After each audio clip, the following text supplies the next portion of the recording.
Hi, folks. This is Winston from Happier Abroad. Today I'm with Cyrus. He's from Las Vegas, and he just went to the Philippines like a few months ago or last year or something, and so we're going to talk about that and then just freewheel it. So how was the Philippines, and how was your impression? What impression did you get from it? I overall enjoyed it. There were a lot of upsides and there were a lot of downsides. It was just like every other country. I've only been to a few other countries in my life, so I really haven't experienced much of the world. And thank you for your introduction, and I really appreciate that. I believe you were the first ones that were letting me know that there were really problems with just the issues happening in the United States. And although we may not agree 100% on everything, on the depths of how America's problems were, but one of the main issues I've noticed was that there were problems with dating, especially in the United States, along with other Western countries, as far back as 2014. So, when I was like 22 years old, yes, I was young, and, we're not in the most attractive years, but I have noticed, even in 2014, there was a lot of problems. And so, and then I started to realize that this was, spreading out to other issues. So I really found out about your website, and I finally took the trip about 6-7 months ago. And yes, I do live in Las Vegas. There's a lot I enjoy about it. The Palms Hotel is literally 70 feet behind me. Oh, and they have amazing buffets, facing, They have a great buffet there. Yes, and I've been there many times, and I'm literally along Hugh Hefner Drive, ironically. Oh, have you been to that Hugh Hefner, what is it, like a strip club or a Playboy strip club? I saw it on the street in Las Vegas a couple of times, but... has changed a lot in the last 10, 12 years. But, it's like an elite strip club or something. Yeah. Not that I know. Maybe they changed the name or something. I heard Hugh Hefner even had a home or something. They demolished it or whatever that may be. But, yeah, Anyway, just going back, I went to the Philippines, and it was a lot of great things. It was like, my gosh, so much missed great opportunities. And it really took a lot of weight off my back, realizing that a lot of the concerns, a lot of the missed opportunities I've had in America was not really my fault. I mean, everybody has issues, but nevertheless, I think that what the system does out here makes you feel like if you're missing out, people somehow seem to think it's their fault, so then they kind of want to fit in with the culture, and they never realize that, hey, something, maybe there's really nothing wrong with you, it's just that you have to go along with a path that doesn't make any sense. Right. I don't know if you get my point. Well, yeah, I mean, this thing where you try to fit in, it's very nebulous. I mean, it's like a pie in the sky thing where you never really reach it. And, of course, it's very subjective and nuanced. But yeah, I mean, but American culture always wants you to blame yourself, Even religion wants you to blame yourself. Spirituality, the New Age movements, they all tell you to change yourself and to love yourself or something. And it's all useless. I mean, loving yourself is not going to make you feel less lonely, or satisfy your need for a partner. Well, it'll help you build self-confidence. Or friends. But the reality is the outside reality matters, okay? So, for example, let's say if you're trying to open a business in Flint, Michigan, or some of these, abandoned Rust Belt towns in the Midwest, and they're going to tell you, well, it's you're not running a good business. It has nothing to do with the fact that those areas, they've been ripped off by our trade deals, they've been losing population, and there's less demand for businesses. So the outside reality matters. Right now, outside is, I think we just hit 100 degrees right now, and they're saying, well, if you're not comfortable outside, it's blame yourself. But, well, the outside reality matters, of course. And if you don't like it, you just have to move, or maybe do a walk at 5 in the morning where it's 77 degrees. And hey, I will have to say, speaking of that, I wasn't a fan of the climate of the Philippines, and that's a different topic which we'll get to later on. Well, it's hot and humid, yeah. I mean, it was December. I couldn't even put this shirt on. I had to be shirtless. I couldn't do it. It was just, I mean, you had the dew point temperature. I don't know if you know what that is. That represents the mugginess factor. It was in the high 70s. Yeah, most of America, I know what you mean, but if you're there for a long time, you eventually get used to it. But the thing is, I mean, it has a really good vibe that makes up for it, Now, is this happening in other parts of Asia, by the way? In Southeast Asia, yeah. It's if you go to Thailand or Philippines, I mean, yeah, of course Philippines, but Thailand or Cambodia or Vietnam, I think it's all the same type of weather. They will get that in China, in South Korea, and Japan, right? In Taiwan, do they? Yeah, but there's more seasons. When you go up north in Asia, there's more seasons, because the Philippines is hot all year. But other parts of Asia, there'll be seasons, like there'll be a winter where it's colder and stuff. But that's why people like even India, parts of it, Dubai, and Hong Kong, because at least they get a break. Miami gets a break. A lot of those places do, but they don't get a break in the Philippines. And that's just why a lot of people have an issue with that country. Oh God! Well, that's true. But I mean, they have a lot of too. They have a lot of malls you can go inside to escape the heat. I mean, that's what they're thriving. Yeah, I mean, there's a lot of huge malls where there's a lot of restaurants. There's everything you could want. There's even a bowling alley and a movie theater in the restaurant. So it has everything. The malls are huge and spectacular. Well, the thing is that leads me to my other point, because don't get me wrong, America does have its benefits. You can still make friends. A few days ago, I was in the Palms Hotel nearby. I cold approached like 5 to 6 other women. All of them smiled. All of them stopped. One of them, we ended up having a 20-minute conversation, but it didn't get anywhere, And then I got her Instagram, and then it didn't lead to anything. And that's not a bad chance. Like 1 out of every 5 is not bad. But in the Philippines, if you have 1 out of every 5 chances, you're likely going to get a date. You're likely going to get a meetup. She's likely going to spend a lot of time with you, even come to your hotel room. So the odds are way better. We all know that. And I understand that America is not the same and the standards have to be different, but there is a substantial difference. And here's the other thing, because you brought up the Philippines. I'm sick and tired of people blaming, now that you brought up the shopping mall, people blame all our problems on electronic devices. Oh, it's the smartphone, like dating is so upside down. Oh, you're here to tell me that in 2007 everything was okay in America? No. There were still talks of MGTOW around that time, right? Right. The marriage rates were coming down. Birth rates were, still a concern. Although it was much better, but it wasn't, people were still not having large families. Marriage rates were a concern. Single-parent households. There was a lot of concerns back then. And again, you look at all these other issues. They are responsible for why malls are closing, because everybody can shop online. Yeah, and then you go to Philippines, you go to other countries, their malls are thriving. And they have electronic devices. Oh, electronic devices are the reason why children are not playing outside. And then I walk along the busy neighborhoods of Manila, and children are playing outside. They know each other. There's a sense of community. So I don't really think the smartphones are the problem, or laptops or televisions. They used to blame televisions 20 years ago. It's just the scapegoat sort of has changed. Yeah. It's the reality that we've created. In fact, what it really is the content that's coming out of these media devices that's changing the perception of people. That's all it is. In fact, in any case, I would think the smartphones can make things better because we can produce different types of content instead of just 6 other corporations. So the reality is totally different. And I'm tired of people scapegoating electronics for all our problems.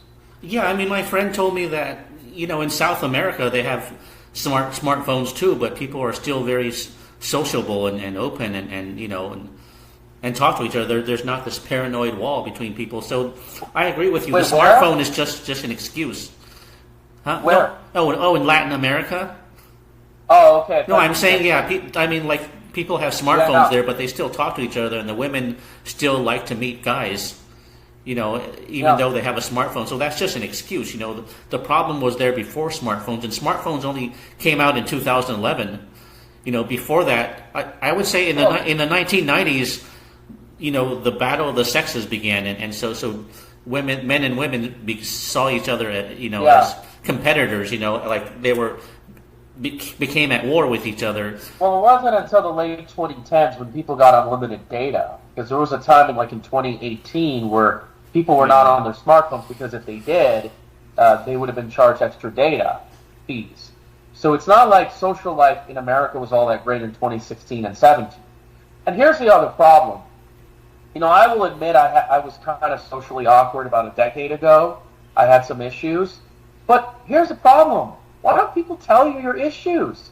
This is the other thing. It's like here, they just don't, they see you, they don't like you, and they're not willing to, as a good-hearted person, to tell you, hey, we appreciate you, but maybe you have to change a few things about yourself. It's like they don't. Oh no, they're passive aggressive. They don't. Nobody tells you why they dislike you. They just avoid you or block you. Yeah, I know. You never know. They're very passive, especially on the West Coast. Maybe on the East Coast they're more blunt and direct. Yes. But on the West Coast they're very passive aggressive. You'll see that especially in Washington State. Very passive aggressive, and so you don't even know whether someone likes you or dislikes you. I mean, you can't tell because they keep that same face. It's very reserved. That's what I don't like about the West Coast. It's too reserved. I like the East Coast where it's more upfront and straightforward. People will tell it as it is, and people less. I heard that people don't flake out as much on the East Coast too as on the West Coast. They flake out a lot. I've known this Vietnamese woman. She's about my age, and we've dated and done all that stuff. She came to my place just recently, and she works and spends time in New York City, and she tells me, the people are much different, the way they are, and I'm not saying they're nicer or better, but you can tell that there is a substantial difference. They're more like real, right? Like more, less likely to flake, not as flaky. And then, and I've heard about that. They just disappear out of the blue, and I understand. It's just now. I think a lot of it is just the times. I think what happens is that we get so busy with errands that I'm going to contact person A on Monday, then I don't have time, and then Wednesday, then it becomes Friday, and then it becomes next week, and then all of a sudden you're just oh no, I just shouldn't reach him. But I think that one of the reasons why people don't approach you, people are the way they are. I think there's this mentality to think that it shows that you're desperate. Like if you're going in a restaurant and you're talking to a stranger sitting next to you, it makes it feel like you're desperate. Okay, the first minute I get it, but it's like if it's minute number 10 and you just want to say hello, you're not desperate. You're somebody who wants to expand your horizons, meet new people, learn something new, build allies. It's not desperate. But this idea that somehow walking by and saying hello and starting a conversation is just desperation because I don't have a lot of friends and I'm hungry for attention, get out of here. Well, that's what I don't like about the culture there. It's very cliquish. You're supposed to have a clique and keep your social life within that clique. But if you don't have a large clique, and you don't have, women to date in that clique, then you're kind of screwed. You have to resort to cold approach, which most guys don't have the guts to do. I mean, you're one of the few that have the guts to walk up to a stranger. I don't give a shit. Stranger. I mean, it feels intimidating for me too because it just feels so inappropriate. People get their defense up. It feels inappropriate, especially if you try to flirt. Like in the Philippines, you can flirt all you want, and it's cool. Did you notice that in the Philippines, everything felt natural, like you could be yourself, and it was simple. People told me that in the 70s and the 80s, the dating scene in America was straightforward. There wasn't games or flakiness. Yeah. It was just straight and simple.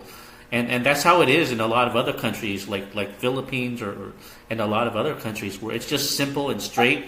And I'm not saying that anybody can. I think the thing is in America is that most women will respond in a nice manner. Mm-hmm. Of course, depending on how you do it, depending on how you appear, how you dress. Well, they're not obviously respond in a nice manner to me. I mean, but maybe to you more. But I mean, maybe you look more exotic. I don't know. Maybe exotic and tall. I think you're taller. I mean, I've noticed thin, I've noticed a slight difference in South Orange County versus here in Las Vegas. I have noticed that, and I think it does matter. But it all depends. Obviously, you don't want to be a homeless person with odor and dressed badly with strange hair. There's going to be a difference if you're like very well appearance with wearing a suit and a Rolex. I mean, obviously that's going to make a difference. Oh, and I heard if you wear a suit, everyone treats you better, yeah. Well, yeah, and if you do wear that, and I've even been approached by women too. So it's but I think the real issue is they will respond well, but it rarely goes anywhere. There's a chance that they're not going to stop. It's like very polite and platonic, and you can't really escalate that anywhere without violating a boundary. You know, there's like a boundary, you know. And then most likely they'll just use it for validation. Even if you have a female friend, there's still this boundary. You know, like you can't really flirt with them unless it's a really, really close female friend. Then you can get away with flirting with them, but usually just a casual female friend, they're not going to let you flirt with them. That leads me to my other point, because that Vietnamese woman, I saw her after I was cold approaching about 20-something women in downtown Summerlin, which was an outdoor town center, shopping center, whatever you want to call it, in the west end of the Las Vegas Valley. So I had to approach literally like 24 women to get her. And not only I approached her, but we went out dancing. We hung out. And the thing was, she just told me recently, why were you among the few that did it? Because at that specific time, you were really my type, and I was looking for a Persian guy. And I was like, okay. So there is a chance, but the odds are not good. It's like you have to get your number and keep rolling the roulette wheel. But that's not the case overseas. But really, this leads me to my other point, because women in America, it's not so much, because we often hear, they just want the top whatever percent of men, they want the elites and all that. And I'm not trying to dispute that more successful men, more better-looking men have it better. But when you walk outside of your real world, and if you want, I can show you on my phone, I can show you a bunch of couples. I live across the street from 3 hotel casinos. You still have short men, ugly men, broke men that have women next to them. They're hanging out with them. Sometimes I've even seen men that are shorter than the woman, and they're going out. So what is it really that attracts American women? Okay, yes, they have higher standards than other countries. Most other countries, I would say.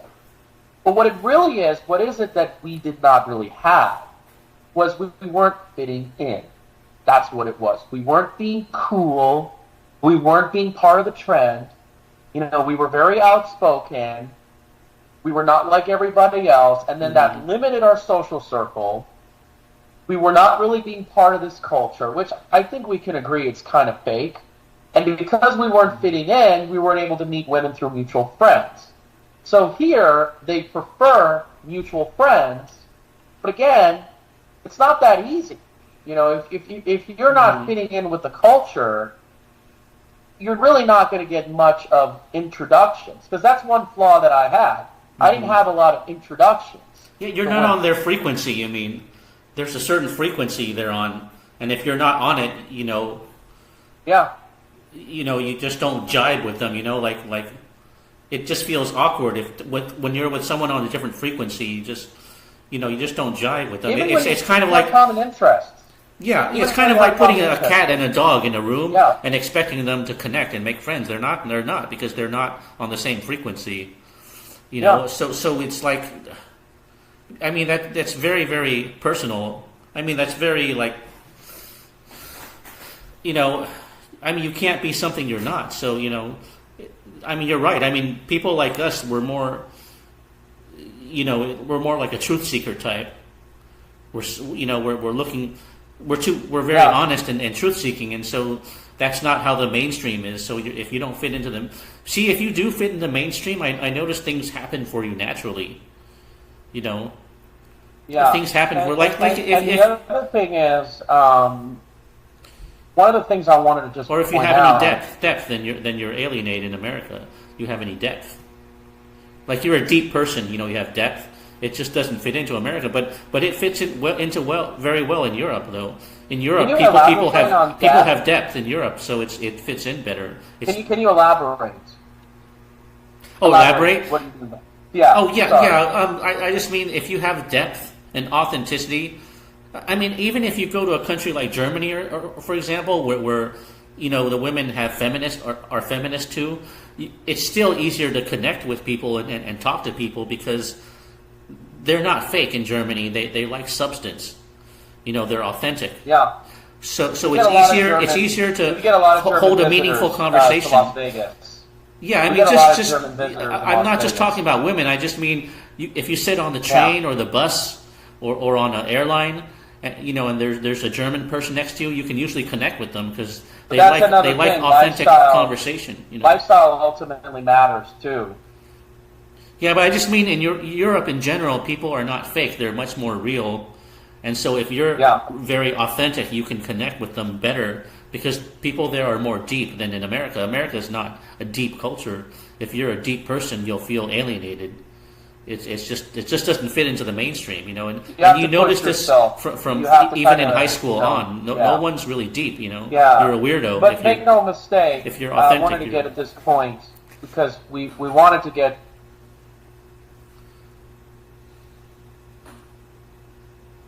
Hello? Oh shoot! It looks like the thing froze.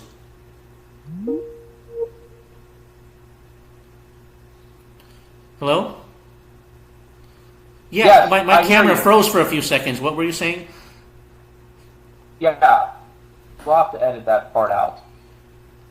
Well, I wanted to get to the regions of America because you know we've talked about how the regions of America vary a lot. Oh yeah. And the thing is that, you know, when you go to the South, not only people are just generally more friendly, but they're the kinds of people where they will likely to stop and have a conversation with you, but not to mention they'll likely invite you to your home even though they just met you. Oh, really? Have you been to the South or you just heard about that? Or? Right. I mean, I've heard that too. Yeah. I mean... But the Americans I know that I've talked to from the South do seem friendlier than the ones from California. Yeah, the ones from California are very cliquish. But the that's ones happened to me here too. That's happened to me here too, but it's far less often than you get in the South. The Southerners are, you know, really, it's just America really kind of still has a separation between the North and the South, even though some of the cities have been modernized. In a way, it really has a difference. And you still see a difference in how couples form in the South. If you go to Arkansas, I've been told women still marry very young. There's still kind of a difference between the two cultures. And that's actually why the median age of marriage for a woman is still less than many other developed countries in Europe. Because you understand that these religious people, especially in the South, the Amish, the Mormons, you know, the rural agricultural areas that bring the median down. But the reality is, you know, it's still much different in the inner cities. And even the Midwest, people are pretty friendly. They're more likely to talk to strangers. Even when you compare to Chicago and New York, you walk down the city of Chicago, you talk to them, strangers are willing to talk to you, get your contact info, hang out, do all those kinds of things. There's quite a difference. But really, I think the cultural shift has really shifted in the West Coast and, you know, perhaps in the Northeast to a certain extent. Yeah, But like are I you said, talking about people of all ages? Because I find that people that are older or elderly tend to be the most friendly and willing to talk to a stranger. You know what? I'm glad you brought that up. I think that's the best thing you've ever said. I think that's the best thing you've ever said. Yeah, it's a pattern that you notice. All the podcasts I've heard from you, that's probably the best thing you've ever said. I click more with the older people more than I do with the younger people. Yeah, I mean, the older people are less paranoid. They're more likely to talk to a stranger. They're. Yeah. I mean, their generation was very different. They weren't as paranoid, and plus, a lot of older people are in Russia. A lot of older people are lonely too, and they're not trying to look good or look cool. So they're going to be very down to earth and stuff. You told me it's the opposite in Russia, right? Yeah. You have a good memory. Yeah, in Russia, it's kind of the opposite because the younger people are very open and curious and sociable, but the older people are kind of grouchy because I think that I heard that in 1990 or something when the Russian ruble collapsed, they lost all their money, they lost all their savings, so they're very bitter about that or something. That's what I heard, and that's why when you see older people in Russia, they look really grouchy, so they're kind of rude. But the thing is, Russia is not a polite culture. People don't try to be polite. They try to be real. So if you see a smile, it's genuine. They don't like the American fake smiles. But yeah, the young people are very curious. They like to. When you go to Russia, they ask you a lot of questions. The girls like to meet up with you for dinner or something because they just like to meet new people. Even like us? Yeah, Even like us. Even though we're not European descent. Yeah, if you're a foreigner, you're seen as exotic, and they'll ask you a lot of questions, and it's not always romantic, they're just very curious. They like to meet new people. It doesn't mean they're necessarily that they're interested, but the thing is, when you're meeting women every day, eventually some will be interested, even if it's just 5% or less, it's still something. Yeah. You can use the law of averages in your favor. Let's it's like that in the Philippines story. too. It's like that in the Philippines too. When you meet girls every day, eventually some of them, will like you and be a repeat date rather than a one-time date. Yeah. What were you saying? And the thing, I want to just get to my story when I got to Manila. I flew from LAX, and when I got to Manila, there were some issues. A lot of the infrastructure, the airports were not that nice. Yeah. There were plenty of issues. It's not a nice city. It's not, but Manila's not a nice city. When I went to the SM Mall, there were sections that were very nice. It was very developed, lots of lights. It was pretty attractive. It felt like I was in a more developed part of Asia. I got my hotel, and then I went to the SM Mall because I wanted to go somewhere for air conditioning. And as soon as I walked along, women were just smiling at me and they were blushing and giggling. Mm-hmm. And that's something that you get far less often here in the United States. Mm-hmm. They were smiling, they were giggling at me. Yeah, that's so refreshing, isn't it? Very refreshing. Yeah, and they were too shy. And then within walking along, there was a group of women that approached me. And then we hung out, we had a good time. And then I told them, how is it the women are so different? It's just like they just told us. It's just like the way we were raised, the way we were brought up. It's just not the same. And that's the thing. And I was like, wow, this is amazing. So many young men who've had worse outcomes than their fathers and their grandfather in dating. They should come out here. They shouldn't have to deal with all the insanity that's going on in the West. And it was very relieving for me.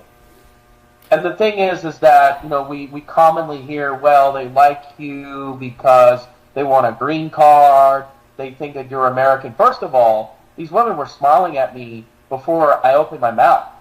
A lot of them, I didn't even tell them I'm from the United States. Yeah, they don't know where you're from. They don't know where I'm from, too. They think I'm from Japan or Korea. I mean, they don't know that I'm American. Well, then what do you make the case that they still want Middle Eastern or Northeast Asian men because it's a richer country, and they're still looking only for monetary gain? What do you make of that? Of that claim? Yeah. Well, I mean, they do see you as higher status, and there's some truth to all of that. I mean, but most women are not trying to move to America. I mean, that's a myth. if you ask them, they'll say they prefer to stay in their country where they have their family. They're not trying to move to America, but of course they want a better life. Women are practical and they want, they want comfort and a better life and better living standard. Of course, most immigrants come to America because the dollar buys a lot, and then some of them are eligible for government programs. Although that's now changing, as you know. But those are the two main reasons. They don't come here for the culture, the quality of life. They don't come here for a lot of other things. They just come here for monetary gain. And that's what really America is great about. You still have, your food costs, your housing costs are still pretty reasonable. Yeah, it's gotten worse in the last few years. I get it. But my rent in this above-average apartment is still not even 1/3 of my income. My food costs are still a small fraction of my income. I just found out the stock market made all-time high. I've been in this thing for 15 years, so there's a lot of opportunities. I'm thinking about starting an AI business, looking to be a real estate developer. There's all these wonderful things. But the actual social part, so America has declined socially and culturally more than it has economically. You know what I mean? I think that aspect has really yeah, that's true, but nobody talks about that. If you go on the news or on YouTube, everyone talks about politics, economics, wars. Yeah. They talk about the same things over and over again, and it never reaches a conclusion. It's constant friction. Left versus right. It's pointless. I will say, though, more millennials, Gen Z, are waking up to this. They're realizing that the social scene, and many other problems America has, they're realizing for what it is, and they have a much different view of baby boomers. And that leads me to my organization. Have you heard of Strong Towns? It's an urban planning organization that is, they basically are tired of the car-dependent cities, the cul-de-sacs, the strip malls, the fact that you have to drive everywhere and all that stuff. I'm the local chapter leader of Las Vegas. And it's interesting that the people who join Strong Towns are overwhelmingly Gen Xers, Millennials, and Zoomers. Boomers don't like that. The problem with Boomers is that they defend the status quo, no matter how they vote on a lot of things. So, for an example, one of the worst arguments I've ever gotten was with baby boomers on the topic of gated communities. And gated areas are a sign that our society is in decline, especially here in Las Vegas. I don't know if you've been in the neighborhoods out here. There's a lot of neighborhoods that are gated, the new ones. Oh, yeah, I've seen them. And it's a sign of isolation. It's a sign that your society is screwed. And then they defend that crap. They defend that lifestyle. So baby boomers may be more sociable, but they're really stuck in the status quo. And they're the ones that cause a lot of the problems we have. Not just policy making, but culturally. They didn't raise their millennial children well. Well, yeah, I mean, that's part of it, but it seems like, I don't believe in coincidences. I think it's all engineered to be that way. It's all, there's some type of agenda, or I heard they want to reduce the population or something, so they make the relationships between men and women bad because they want to cut the birth rate down. There's that too, of course, so all of that is a factor. They were the first adult generation that came after the counterculture. They're the first adult generation that was massively divorcing each other. You know that. So the baby boomers, they went through the changes of the 1960s and later into 20th centuries. So they do have responsibility over this. And of course, there was a lot of other policy changes that came along with it. Because remember, we had the Great Society program, the system that gave welfare to single moms. We had the change of divorce laws. There was a lot of other things. But that leads me to my other point, because here's the problem with it when a lot of people say we're criticizing modern women, as if we want to take women back to 80 years ago, that a lot of them are virgins when they get married, that a lot of them don't have careers. And that's so misleading, and it's so untrue. It's a straw man. It's a straw man. It's fear-mongering. We're talking about how women treat us, how women don't play games with us, how women talk to us, what they offer besides just their selves. We're talking about that. That's what we're talking about. We're talking about really the culture that's talked about. In the Philippines, when you go there, the gender gap is very low. In fact, lower than the United States. So that's not what we're talking about. We're not talking about the pay gap, the abortion issue, all these other things. Now, of course, we can change the family court system in some aspects. I get it.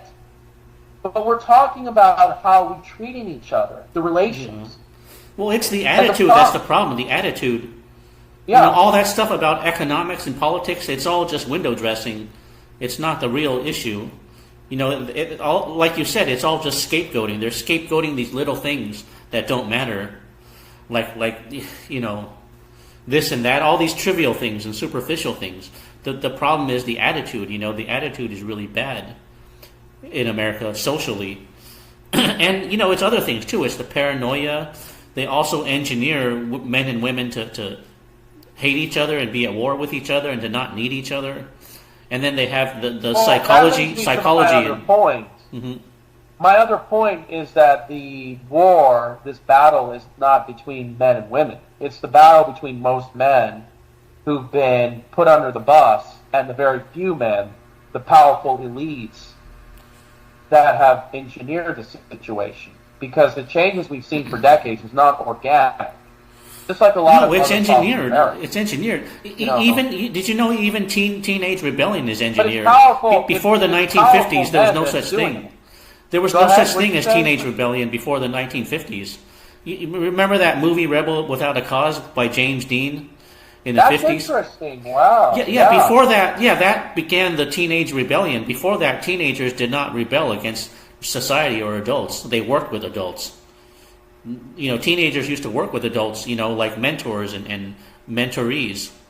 They did not rebel against society. That was engineered too. So even that was engineered, beginning with that movie, Rebel Without a Cause. And, when we meet modern women, we're talking about the fact that when you meet them, they're more likely to go on a date with you. They're less likely to be judgmental, like, oh, okay, I don't like this guy because he's wearing a teal. Yeah, they're not as picky about looks either. They're not as picky about looks. They don't. Now, I'm not talking about height. I'm talking about reject you for useless things. Like you may have women that will reject me because the color of my shirt for baloney reasons. I mean, come on. It's you know what I mean. They'll reject you for a useless thing, and then it's so they're superficial. more likely to meet up with you when they have your number. They're easygoing, and then who they date. Like, one of the main differences is that you don't have the women who are absorbed by the college victim complex, and you don't have the trashy women that keep going to clubs and getting attention. I've noticed that in the Philippines you don't really have that, either of the two, because it's those two types of women that have really brought things down. And then, here, they'll say, well, we don't want to get married young because we've got schools and everything and careers. Well, first of all, you're still dating and hooking up in college. And number two, about half of the women in this country by age 30 don't even have a college degree, and a lot of them are still not married. So you're probably hooking up with deadbeats. And you call this an upgrade in society? Why? How is this making any sense? Well, I don't know, but I mean, in good, wholesome cultures, women usually, are hardwired to seek good men. They're not seeking good men in America. I don't know what they're seeking. It seems like they're seeking the best of the best or something. They're just super picky.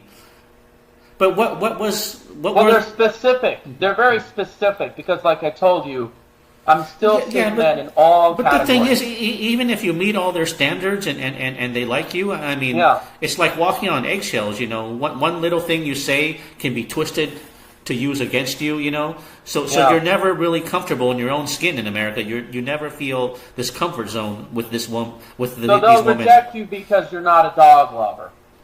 Yeah, I mean, these little things. Or you can say the wrong... You can say something well-intentioned, but they twist it into an insult, too. they'll twist and that's it why into an most of insult. the dates. So even when you have a relationship or a friendship, it's never steady. It's never stable. Most of the dates I've had, they go pretty well, but you never know if you're going to get another date. Yeah, and everything could go well on that first date, but then they ghost you after that, even though you got along great and she gave good vibes. Some women, they just flake, They don't even know why. Some people just flake, they just forget you the next day. Yeah. It's kind of like I said, this is what the Kardashians, this is what Sex in the City, Taylor Swift, Cardi B, this is what they gave us. Ultimately, if you look at the media in America decades ago, it wasn't like that. The media decades ago, the woman would get married shortly after high school. Not anymore. Yeah, a long time ago. What were the women what were the women like that you dated in Cebu or something? I mean. Well, I was going to get to that. So I noticed Cebu was better than Manila. It's almost like Manila kind of got a little westernized a little bit, but Cebu was much better. And I got my hotel. The neighborhoods were still busy, active. They were better in what way? They were less traffic or what? Even 11 p.m. So I went out of my hotel room, and there were women out there smiling at me. One of them said, "Hey, come hang out with us, talk to us." And then she asked me to meet up her at work. I couldn't ask her out. Again, you get rejections. You're going to get rejections everywhere. But then I hung out with her and her family. Now, the women are not all that pretty, and there were some single moms. And yeah, there are issues with women in every part of the world. So then, after with her, I walked along a block or two down. And then in Cebu, it was like not really Cebu, it was like an area that was kind of like a peninsula with all the hotels on the edge of the area. And they had all these like open merchants, these open stores. It was like a canopy, and they were selling items, right? Where people were walking by. And there was this one woman with her face. Oh no, it froze again. Jeez.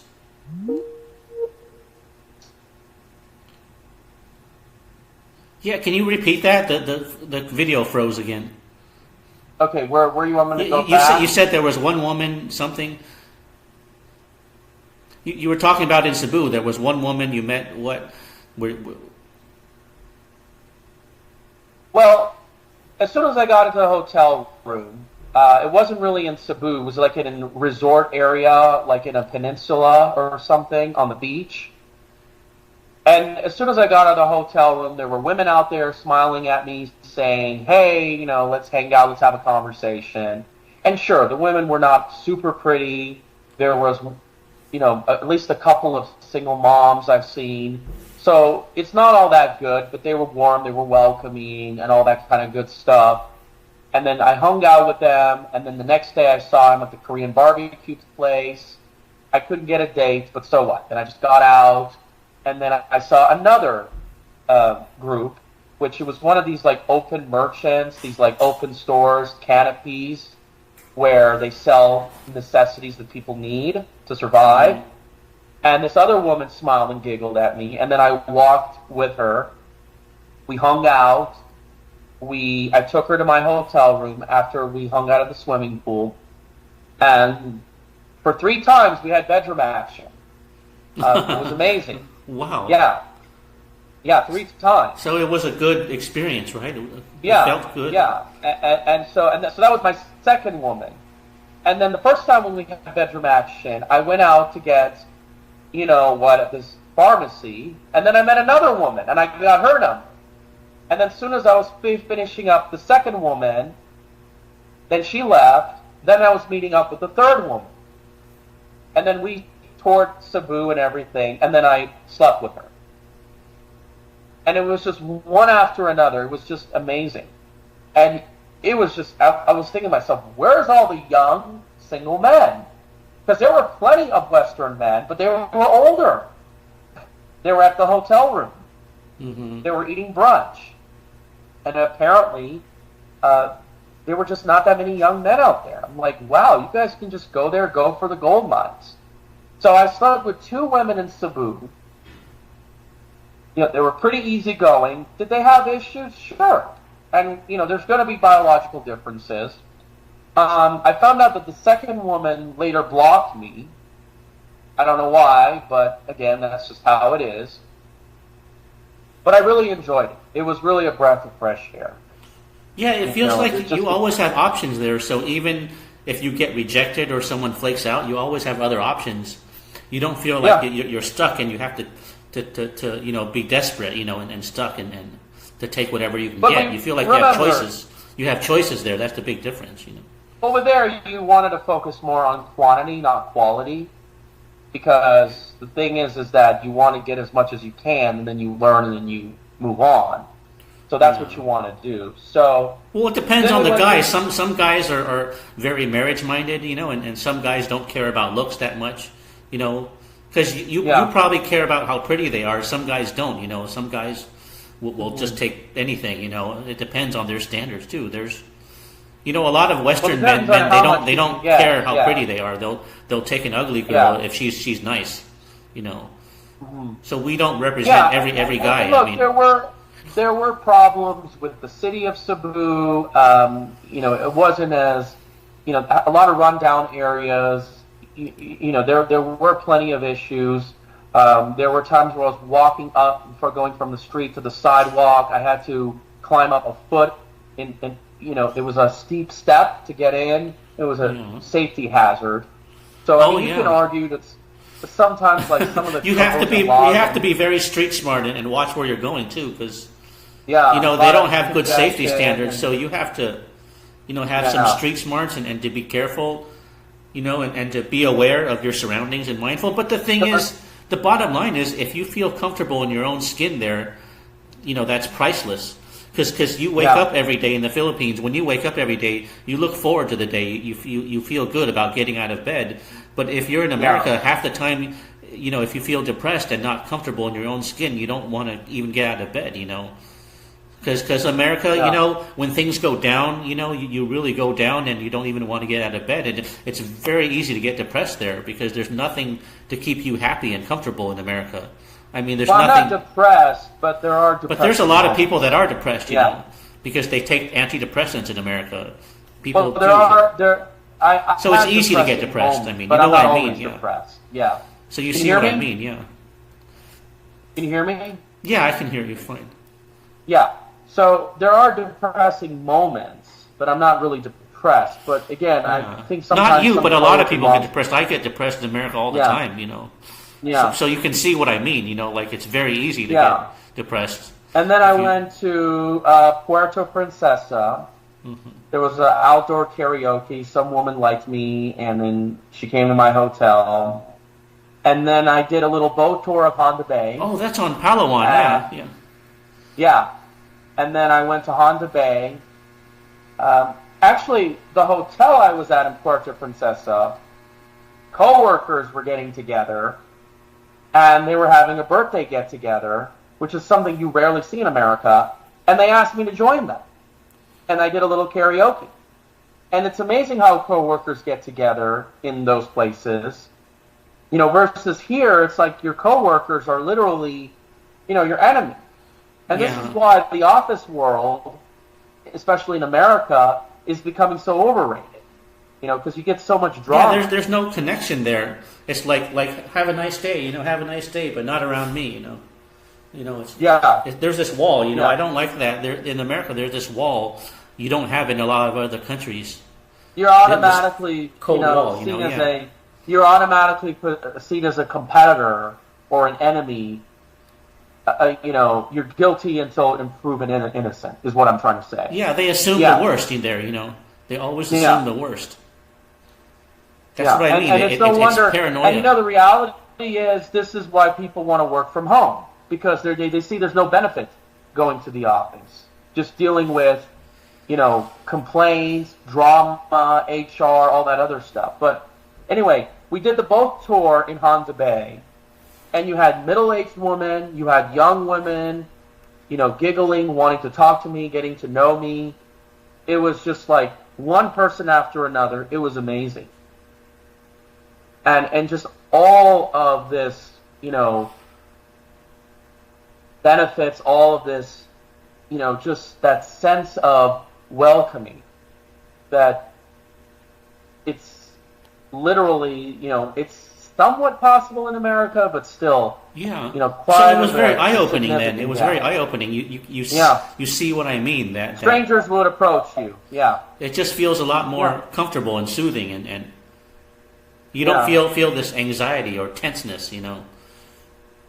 I mean, there's not this tension or anxiety in the Philippines like there is in America, where there's this tension and anxiety. It's like it's bad. I mean, it's better for your mental health there. It's not just dating. That's what people don't get. It's not just about dating or cost of living, but your mental health is better in a country like Philippines than in America. Yeah. I mean, you wake up feeling glad to get out of bed, like I said. Yeah, and there are problems with the country, don't get me wrong, and this world is pretty large. There's many countries around the world that may be better than this one or the Philippines. I have to there's a ton of problems in the Philippines, but the thing is, you don't feel this tension and anxiety and paranoia like you do in America. And it shouldn't happen in America. Like, seriously, why? I mean, our standard of living is better. I heard in the America in the America of the 60s and 70s, people were not that paranoid. They were much more fun and open, much more sociable. Exactly. Yeah. Yeah. I'm definitely not surprised. I definitely think that is the case. But the question is, how are we gonna, how America is gonna get that back? It's very, very hard to say. I think that, every trend in America or every aspect does cycle. And then there may be a possibility. You can't get back in a single day or something. It's a gradual process. Because once people are spoiled, it's hard to make them unspoiled, Right, but a lot of things are like bubbles. A lot of things are like bubbles where it just pops, and then things change drastically in a few years. They usually... that can happen too. But it seems like there's some type of mind control machine in America that produces this too. Like there's a mass hypnosis that keeps people the way they are. It's almost like a mental prison there. It's like a mental prison that with mass hypnosis. You can sort of feel that when you're in America. There's a certain mass hypnosis over everybody. It's like everyone's in a trance, like a trance. What has to happen in America, for the most part, is the way we build our cities change. If you're going to build homes that garages eat up the front where we can't see your neighbors in the front porch. But you're in the suburbs, though. I mean, it's so isolating in the suburbs. Yeah. It's the architecture. And people tell me why I'm not a homeowner. The strip malls. People tell me why I'm not a homeowner, because I don't want those homes. Seriously. Yeah. But wouldn't one solution be to move to the south? I heard, like Texas or something. I know if you go to New Mexico, people are a lot friendlier in New Mexico. I haven't been. Friendlier than Arizona. I haven't been. More friendly than Arizona. New Mexico, I think, is where the southern hospitality starts. Not in Arizona, but New Mexico is. And then you go eastward to Texas and the southeast states. I think... but a lot of people say that friendliness in the South is just superficial too. People will say that too. It's not a genuine connection. It's just superficial friendliness. But that's how American culture is. It's superficial. It's hard to find a deep connection. It's much easier if you want a deep connection. You'll socialize. It's much easier to get a deeper connection in Europe or South America. You'll make acquaintances, but building good, dependable relationships where you go out and enjoy and have a good time. But even if you try to build deeper friendships, it's not always possible because a lot of people are not deep. You see what I mean? If most people are very superficial, you can't have a deep relationship with them because they're not deep people; they're superficial people. So there's only a certain you can only go so far. Like with most people, you can't talk about this. Most people you can only talk about superficial stuff. Have you noticed that? Yeah, and I feel like most of my friends are from like organizations or activism related causes. They're not friends because actually we get along. A lot of it is just we're just doing things together. We're having a goal, but if the goal is gone, accomplished, the question is we hang out afterwards. You know what I mean? Yeah, and in most cases they don't. Yeah. You're only useful to a certain point, and then there's no reason to hang out. Yeah. So it's very superficial, Like if you work together, there's a practical purpose, but if not, then there's no purpose because after that, people just withdraw. That's the thing about countries like America. People kind of withdraw, into their own shell. They're kind of they clam up, like I don't know. It's like they retreat into their own world or something. But let's just talk about the dating situation because things are not looking good in America. They many haven't ways. been in decades. They weren't good in the 1990s either. I mean, yeah, and I think because a lot of men were just essentially, we're just adapting to it, thinking like that's the way it should be. The way things I think are going to change. Look, I think the passport bro movement, it's going to help, but there has to be some kind of shock to the system. There has to be some kind of an event that's going to trigger a mass awakening. And I don't know what is it going to take. Now, we can, here in Las Vegas, we can lobby to expand brothels because now acquiring intercourse is going to become easier. And one of the things that could happen is maybe women are going to have to, change and adapt so they can, they're going to have to bring more to themselves than just who they are physically. There's all these things that could change. Maybe AI could come in. We can have these AI girlfriends that can really change the game. and sex robots, too. They have that, too. They have these sex robots, too. Yeah. And then, of course, people will come overseas, not because they want to get laid. Then they'll just come overseas if they want to start a family, right? And this is the other thing, because women in the Philippines were not traditional. They weren't like, oh, I'm going to not get laid until I get married. I'm going to dress a certain way. They weren't traditional. They just were not modernized, just like Thailand, the way that they are here in America. So in other words, they don't have the attitudes, the personality, the way they treat men than they do here in the United States, pretty much. So they're just not modernized the way. So when we talk about modern women, what we're trying to say is that some of the changes that women have experienced for the last 7-8 decades have not all been that great. You know what I mean? Yeah. But people are so black and white in what they think. They think, okay, just because you disagree a little bit with a Democrat, you're automatically a Republican. You know what I mean?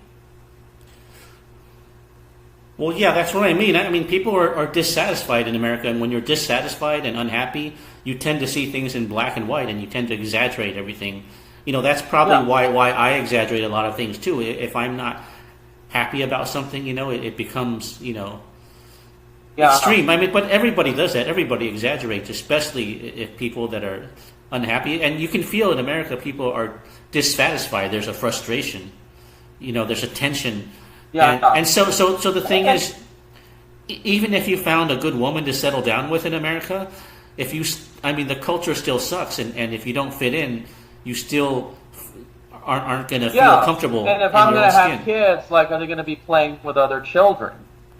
This is the thing. It's if you don't want people to be hooked on their devices, you want to create an environment where children want to play outside. And heck, this is probably a better experience than going to school, because you could teach the kids on your own, because that's more effective than going to school, or at least 5 days a week. And then it's better to hang out with the children in your neighborhood, so you know who they are. And there's better self-control, you see? And I want my children to walk to places like the park and the corner store I don't want to have to drive them everywhere. So the thing is, a lot of things culturally and structurally have to change. But I think there has to be a shock to the system. Because, look, I'm only 32. I look very young. I know as I get older, very likely, I'm likely going to attract more women. Because we all know men have it better in their upper 30s and 40s in the dating scene. There's likely going to be a young 20-something-year-old woman that would want to be with me. But what is that going to get you? She's probably not going to be marriage material. If you have a kid with her, you don't know how the kid's going to be raised. It's possible it won't turn out to be a disaster, but the odds are not good. We all know that. Right. So, I'm still thinking about whether it's maybe better I should just start a family in another part of the world. I don't know what to tell you. Yeah, it seems like there's not much choice anymore except to do that. But, you see, there's also a side that tells me, moving out is tough. There's hope for America. Things can turn around. Now, the thing is that, remember, politically and economically is not the same as culturally. So those things can improve. Now, you can say, well, Donald Trump's in, he's doing something on immigration, and give him credit where he's due. He's doing what he's... I mean, look, the border crossings is literally down to zero at this point. I mean, we've seen changes. But if culturally things don't improve, the country's not going to get better. You know what I mean? Yeah. And we know that, again, the powers that be, a lot of people in Washington, they know about this. They know that the way these modern women are done by design. They're defending them. The media is defending this change overwhelmingly. Read the articles. Think about it. Mm-hmm. If you look at the New York Times, Washington Post, MSNBC, they're all defending this load of crap. That's the way modern women are changing. And we get the whole picture. You hate what America used to be. You don't want women to be in strong, satisfying family structure. You don't want that. You don't want, I mean, all the things have, it's all part of the same plan. They've outsourced their jobs. They've had this immigration policy that has been one-sided. And look,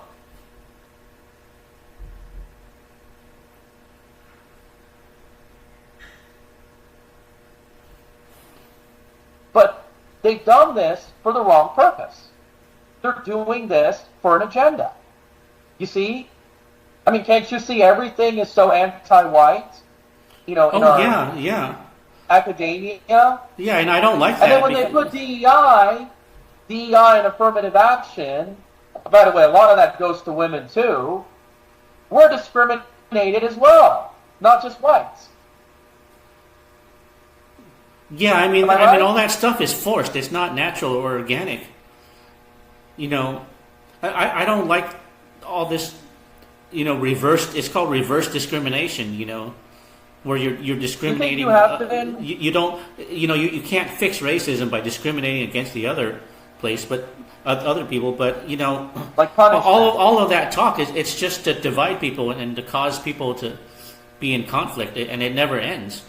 They were talking about this stuff in 1992 too, back then. But there's a very simple fix to all of this. Just tell people to be kind and treat people with respect, and all of that racism, discrimination stuff will go away on its own. But you can't force racism to disappear. It's always going to be part of human nature. So there's no point in talking about it.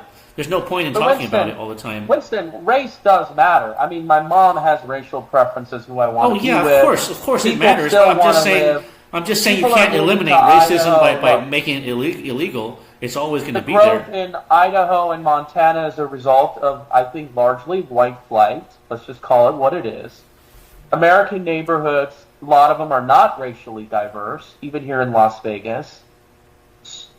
Race does have an impact on what type of girl I like and whether they like me. I mean, of course race matters. But I'm just saying they can't fix racism by making it illegal or talking about it all the time. I mean, even in America, I've had better success attracting Southeast Asian and Latina American women than others. You know that. Yeah. Because the white women in America are very cold. Have you noticed that? The Caucasian women in America, they tend to be quite cold, especially on the West Coast. Yeah. Oh, yeah. It's like they're just really, really soulless and reptilian. They're not like the white women in Europe. The white women in Europe are a totally different breed than the ones in America. Yeah. The ones in America are just so plastic. They're so unfriendly, you know. I mean, not all of them, but most of them are. You know, like you see like when you go to the supermarket. Have you noticed when you go to the supermarket in Las Vegas, all the white women look super, super cold there for some reason? Not really. I don't know. I haven't seen that. What, in Las Vegas? Like in the supermarket? Haven't you noticed that the white a month before? They're just not warm. You know, they're not warm. Can you hear me? Yeah, I can hear you. Yeah, a month before I went to the Philippines. In the Trader Joe's in Henderson, I had a nice conversation with a white woman. Yeah, but sometimes you can, but I mean, in general, when you look at them, they all look really cold, like they're not open. You mean their facial reaction? Yeah, their their body language, you know? I don't mean the one you talk to, I just mean in general, when you look at all of them in the supermarket, they have this really cold vibe, like my ginger friend... Like they're in another world, you know, like they're in another world. My ginger friend, he lives in Beverly Hills. He's a ginger, redhead. Yeah. And he's had success attracting white women in L.A., but the thing is, he has a lot of issues with them. And he says, in order to have a kid that looks like me, I'm going to reproduce with one of them, but I don't want to live with them. I'm going to live with an Asian or a Latina woman. Yeah, the Asian women have more of a... I mean, not all Asian women, but the Southeast Asian women, they have more of a softness, you know, that... Like the simplicity. They have more of a simplicity, the Southeast Asian women. I mean, not Northeast. I mean, I don't mean... When I say Asian, I don't mean like Chinese or Japanese. They're much more complicated, but the Southeast Asian ones have a more simple I was with nature. I was with a Filipino woman who worked in the Rio Hotel across the street. And she came to my place. Mm-hmm. Yeah. Oh, and she was good, or she was nice? She was nice? Yeah, pretty friendly, yeah. And then after a while, she made it hard for me to hook up with her, and then she ended up having a boyfriend, so... Oh, well. But at least I got it, you know. Yeah, it seems almost like dating in America is cursed, you know. Even when you go... When you get lucky. Even when you get lucky, it goes south eventually. I know. It just feels like it's almost cursed or something. And then I was with a woman who was mixed race for 6 months. She lived with me for 6 months. She didn't even work. See, and it's funny. It's the thing how women say they're independent, but a lot of them don't work. Mm-hmm. She lived with me. She didn't have a job. And just, I wasn't enjoying much from her. I was just getting company. Most of her expenses, like clothing and food, you know, I paid. It wasn't much, like a few $100 a month. And most of the nights she didn't sleep with me.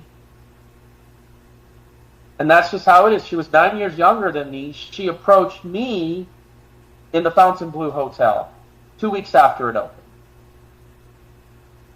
And it was just a way from her to get from in between, one after another. That's pretty much what it was. But was she honest about everything, or did she mislead you? And well, she was Southern. She was kind of like laid back. But no, I kind of felt like she did hide some things. Is that what you're talking about? Well, yeah, I mean, I don't mind a relationship where apparently what happened was she was seeing other people at the end. Yeah. And I couldn't do it. I mean, I don't mind that kind of a relationship as long as it's honest, you know, but, you know, it's hard to find any honest women at all. I mean, it's almost like they lie like it's in their genes or something. I mean, and I think that the reason why the Filipino women don't have very high body counts is because when they're with a guy or two, they're so easy to get along. They are more dependable that they just stick with you and easily get married. Because like I said, there's a reason why a high body count is taboo. because not only it decreases the chance of you marrying her, she's going to stick with you, but it says, like, okay, you were with all these men, but you couldn't get along with them. You couldn't be a woman that was, some guy that you could, like, make the guy happy, be a good, dependable person. And so the guy left you. So not only it was how you were, but the guys you picked as well. Because if you're going with a deadbeat, of course, you're like going to have the high body count. Well, yeah, I read a lot of articles that say that women, if they have too many partners, they can't be monogamous after that, but men still can. Because men, when they love someone, the love is much more deeper. The women are much more practical, but a man's emotions can be deeper for a woman. I mean, his romantic feelings are much deeper than a woman's. Well, even the promiscuous woman in Thailand is still not the same as promiscuous women in the West. No, because their attitude is different, Yeah. They like to please their man. They like to please men in Thailand. In Thailand, they have this attitude that a woman should please a man, not a man should please a woman. I mean, it's not like in America where everyone thinks they're a goddess. Every woman thinks they're a goddess or something, or a diva. It's just too out of control. There's just too much self-delusion. That's the thing I don't like about Americans. They're too self-delusional. They say all this BS and it's not true. Like, oh, I deserve the best. I deserve nothing but the best. I create my own reality. I can manifest anything. There's too much BS. It's self-delusion. Yeah. A good chunk of them. People even think nowadays they think they're God. A lot of people, some Americans in the New Age movement, they think they're gods too. They think, oh, I'm just God in a body, and I can manifest anything. Well, and this leads me to my too much self-delusion. Because here's the thing, if women are not being loyal, they're not being good wife material, and they're just seeking attention, they're being promiscuous, but the rate of intercourse is falling compared to 20 years ago, 60 years ago. In fact, there's reports show that even women are having less intercourse than they did decades ago.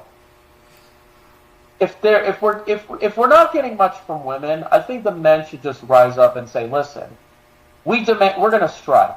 The men should overwhelmingly stand up, maybe organize locally, fight back, maybe have trucker convoys like they did in Canada. All the truckers are going to say, hey, listen, women, if you're not going to change, we're going to stop delivering your items. You're going to have to change. Men and women don't exist just because we identify as that, or you just pick and choose. No. You're going to have to serve us too, and we're going to demand a strike. Or I think the men should just rise up and say, hey, listen, if you're not giving us anything, there's no reason for us to live with you. We should just take America and just break up the country and say, hey, women, you just go live in this territory. You no longer have to be oppressed by a patriarchy, and we're going to have to live our separate lives. If you threaten those things, then I think things are going to change. And I think the way we fight back is not to just start screaming at women. We have to scream at these elites, these powerful men that have gotten us to this situation.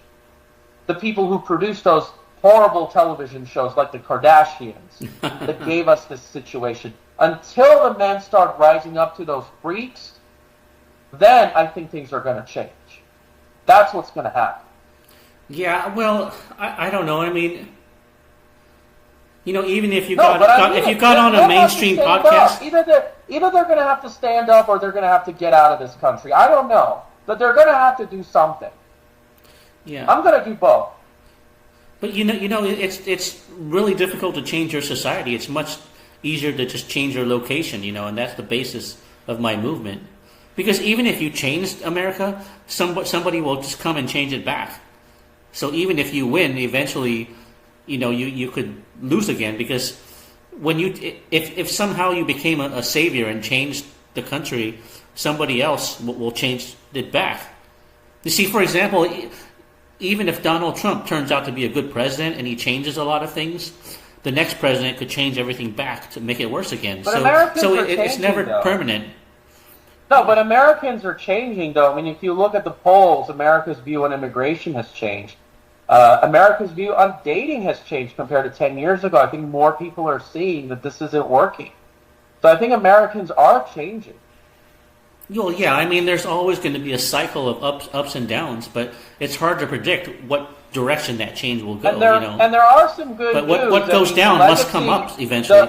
The legacy media is losing more and more support, and if this continues, the CNN and MSNBC are just going to close down. Even Fox News, I'm not surprised, because people are tuning out to these things. Oh yeah, because they repeat the same thing all the time, and it's useless.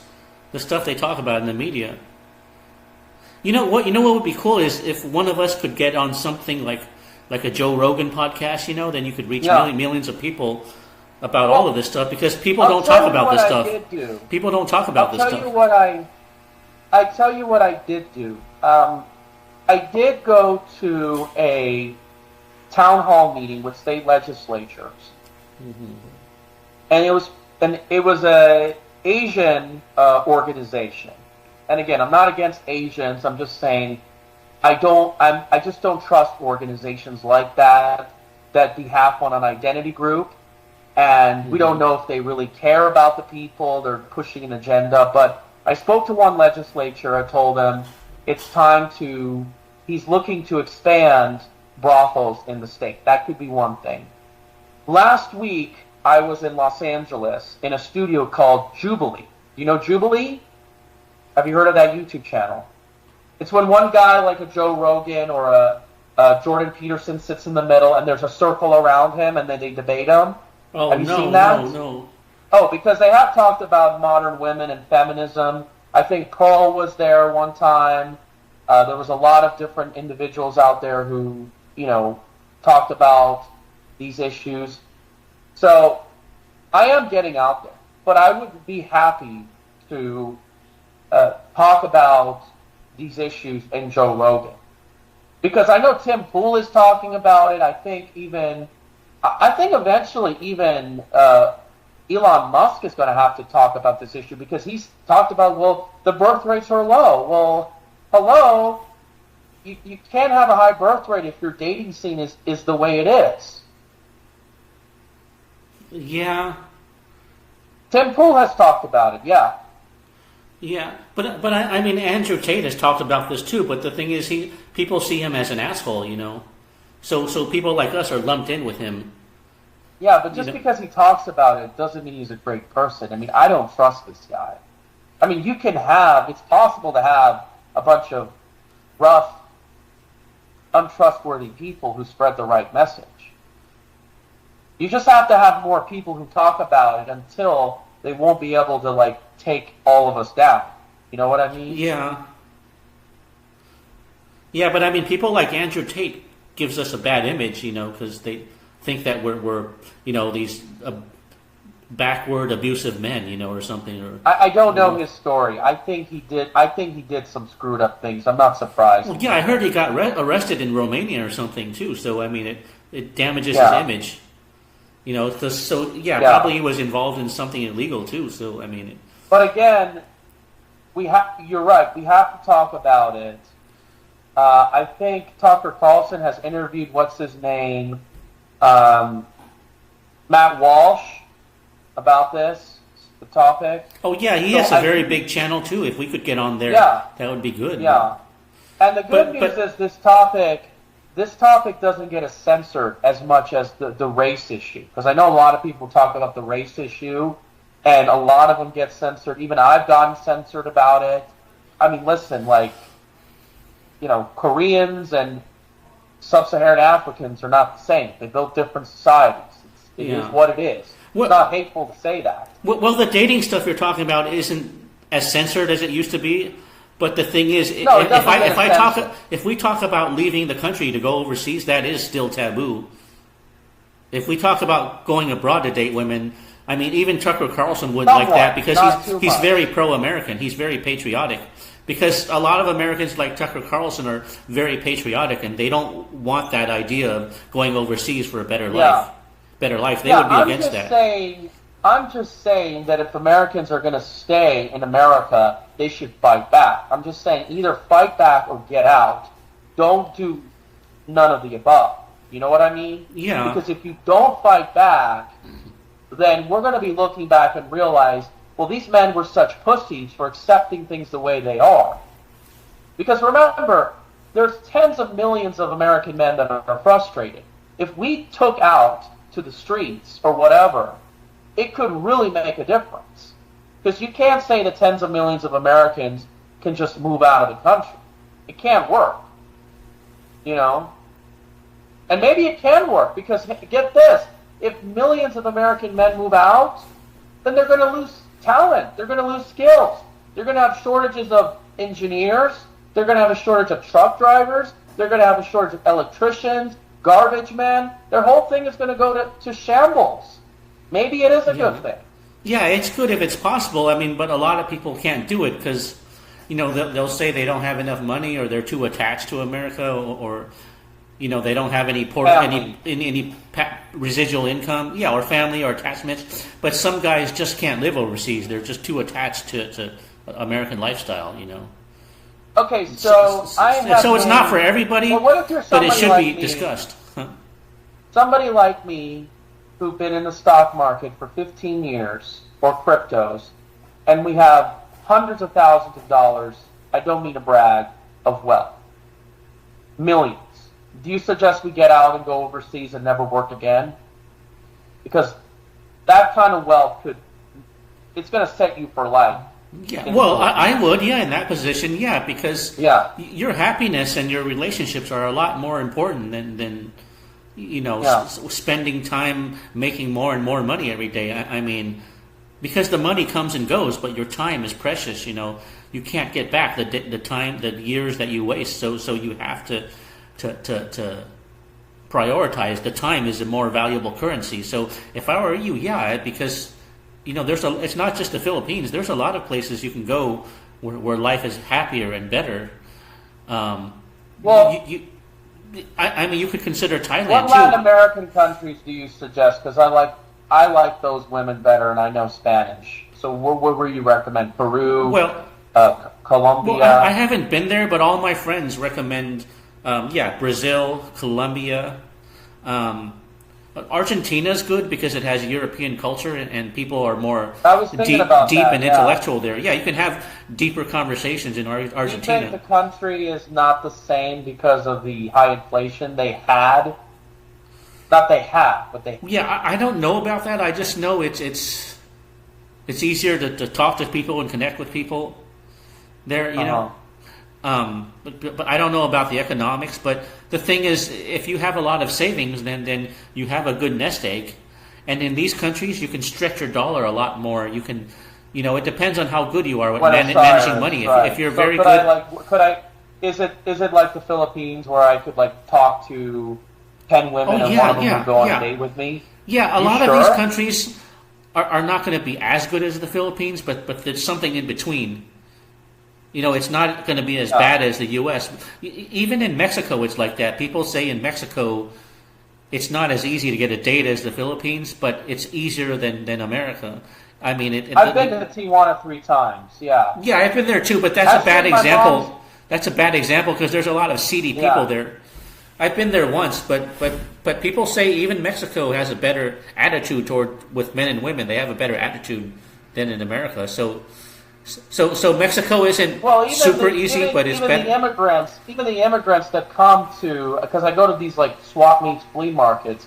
Even there's a little bit of a difference between the people in those places than the rest of the area. You know, because I can definitely see that. But it's not as uptight. Tijuana is not going to be much different than Los Angeles. I mean, you'd have to really go down in the country to get much of a shock. Yeah, no, I mean Tijuana is good if you want the pay for pleasure thing, where you can get food, a ton of girls, for a pretty low price and stuff. But I mean they're kind of lower quality, but some of those girls are sweet, especially in Tijuana, the ones that are not as hot. If they're mediocre looking and plain looking, they're going to be very sweet.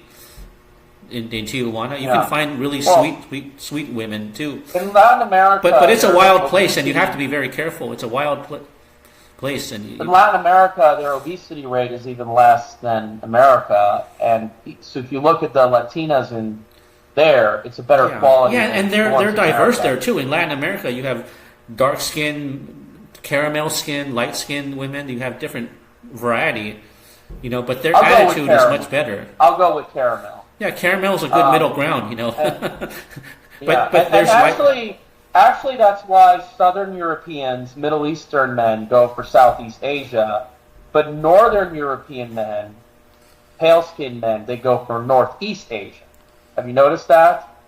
'Cause I noticed that men will have success with Korean and Japanese women, than somebody like me. So yeah, I mean, who you are matters too. I mean, but there's a Happier Abroad documentary you should see. It was made a while ago about black men going to Brazil. It's called Frustrated Black Men in Brazil. That. Oh, you saw that? Okay. Yeah, that was made a while ago, but it's on YouTube, I think, and it's a pretty good documentary of how the women in Brazil have a much better attitude than in the U.S. But you could also consider, other places like Thailand or Vietnam or Cambodia. I mean, those countries in some ways are better than the Philippines. I would try Vietnam. Yeah, they're better than the Philippines because things are even cheaper and they're better quality, but they're not going to be as sweet as the Filipinos are. They're better, but they're better quality. Like you go to Thailand, the food is much better. What you get for what you pay is much better. Like the prices are much lower than a little lower than the Philippines. But the thing is, what you pay for, you get better quality. The quality of what you get is better in Thailand, but you're not going to get the sweetness as the Filipino women are. So Thailand is not. It's not good if you're looking for a wife. What about Indonesia? Yeah, that's good too. I heard it's good, but most of Indonesia is kind of conservative because it's Muslim, and so the women are not going to be as open as in the Philippines. But it has certain sections in Indonesia where you can have a wild time. Like there's red light districts and stuff where you can have a lot of fun, but it's not. But overall, the society is pretty conservative. Yeah, and the Vietnamese woman I was just with, she, her father moved back to Vietnam. Mm-hmm. And it's interesting because there's a poll that has been done that says that a third of Asian immigrants in the United States are considered moving back to their home country. Oh yeah, I've heard of that too. I mean, because in Vietnam things are good now. I mean, things are very low priced. And they're good quality, and everyone that's been to Vietnam says it has a good vibe. It has a cheerful vibe. They're more positive there. And I also heard that if you want a Northeast Asian woman, a Vietnamese woman is not going to be as picky as a Chinese woman because a Chinese woman is going to be fussy and picky. Because Chinese women aren't that laid back either. They're kind of, Yeah. Well, no, kind of difficult and picky. I would prefer Vietnamese because they're more laid back. Well, not only that, but their looks. I like their looks better because the Filipino women they have a mixture of those, Pacific Islander, Aboriginal look. I don't know how to describe it, but their skulls look much different. Yeah, I know what you mean. They look kind of too exotic. Too. Yeah. And I don't know about you, but. If I'm gonna, I agree. I think I told you before you went that I think only 5% of Filipino women are attractive, maybe just 5%. So I mean that's better than nothing, but it's not. That, But you go to Thailand or Vietnam, the percentage of attractive women are much higher. They're much better looking in general. Yeah. So you should put that on your list. Thailand is really good for that, and the food is amazing and heavenly in Thailand, and it's cheaper than the Philippines too, I think, because you get better quality for what you pay for. So are you in the Philippines now? No, I'm at my parents' house in Taiwan. Oh, okay. So yeah, I'm not there either, but Yeah, so for example, a $20 hotel in Thailand will get you a much better quality hotel than a $20 hotel in the Philippines. So for the same price, you get a much better value. I felt like the Philippines, the hotels were not much cheaper than America. Well, you can get cheap hotels. You just have to, use Agoda and research it online and look for the cheaper ones. I mean, the cheaper ones are like 2-star. They're not going to be good quality. But the thing is, what you did, I think, was you looked at the advertisements and looked at the biggest ads for the biggest hotels, and of course, those are going to be expensive. But if you searched online, you could find a lot of $20 hotels, but they're going to be not very good quality. But I'm just saying, you can get cheap hotels in the Philippines, but the same price, it's much better in Thailand. Sorry to interrupt. Yeah. I would want to try Latin America, Argentina, Colombia, maybe Costa Rica, and again, I'm just wondering what the challenges may be, but yeah, Costa Rica is another hot spot too. Costa Rica, Colombia, Brazil, every guy recommends those places. You don't think though, when those countries and even Asia, Southeast, when their birth rates are going down, you don't think it's a sign that things are getting worse? Oh yeah, of course. When the birth rates go down, it means women, are more independent and don't need men. So their attitude has gone down. But the birth rates are not low in South America. They're low in places like Japan, no, they have come Korea. Down. Most of them are below replacement now. Philippines went below replacement. Thailand is below replacement. Oh, the Philippines usually has a very high birth rate, though. No, it just went below replacement. Yeah. Oh, I didn't know that. I don't know why. I mean, so now it's just Afghanistan, Iraq, and sub-Saharan Africa that's above replacement. So all that population increase is coming from Africa then, or something? Or... Yeah. Yeah. Because that's my concern, because you want to go there before things get worse, or you don't know, God knows what's going to happen. Yeah, well, things have gotten worse in the Philippines. It's not as good as it was in 2006 when I went. When I first went in 2006, it was a total paradise back then. You should have went in 2006. That's when it was a paradise. Too young. But yeah, I mean, things have gotten worse in the Philippines, but it's still a fun place. How was it better? It's still a fun place. How was it better? How was it better? I mean, there was a lot more women. Everything was cheaper. The attitude was better. I mean, the women generally... Yeah, I mean, they wanted to stay with you longer, They were less flaky. They were more stable. They had a more pure heart back then. And there was a lot more to choose from. I don't know where all the women went. They either got married or some became webcam girls, or some just disappeared, or who knows. But the thing is, Filipino women don't age. That's the one drawback is they don't age well. They're not going to age well like Chinese women are.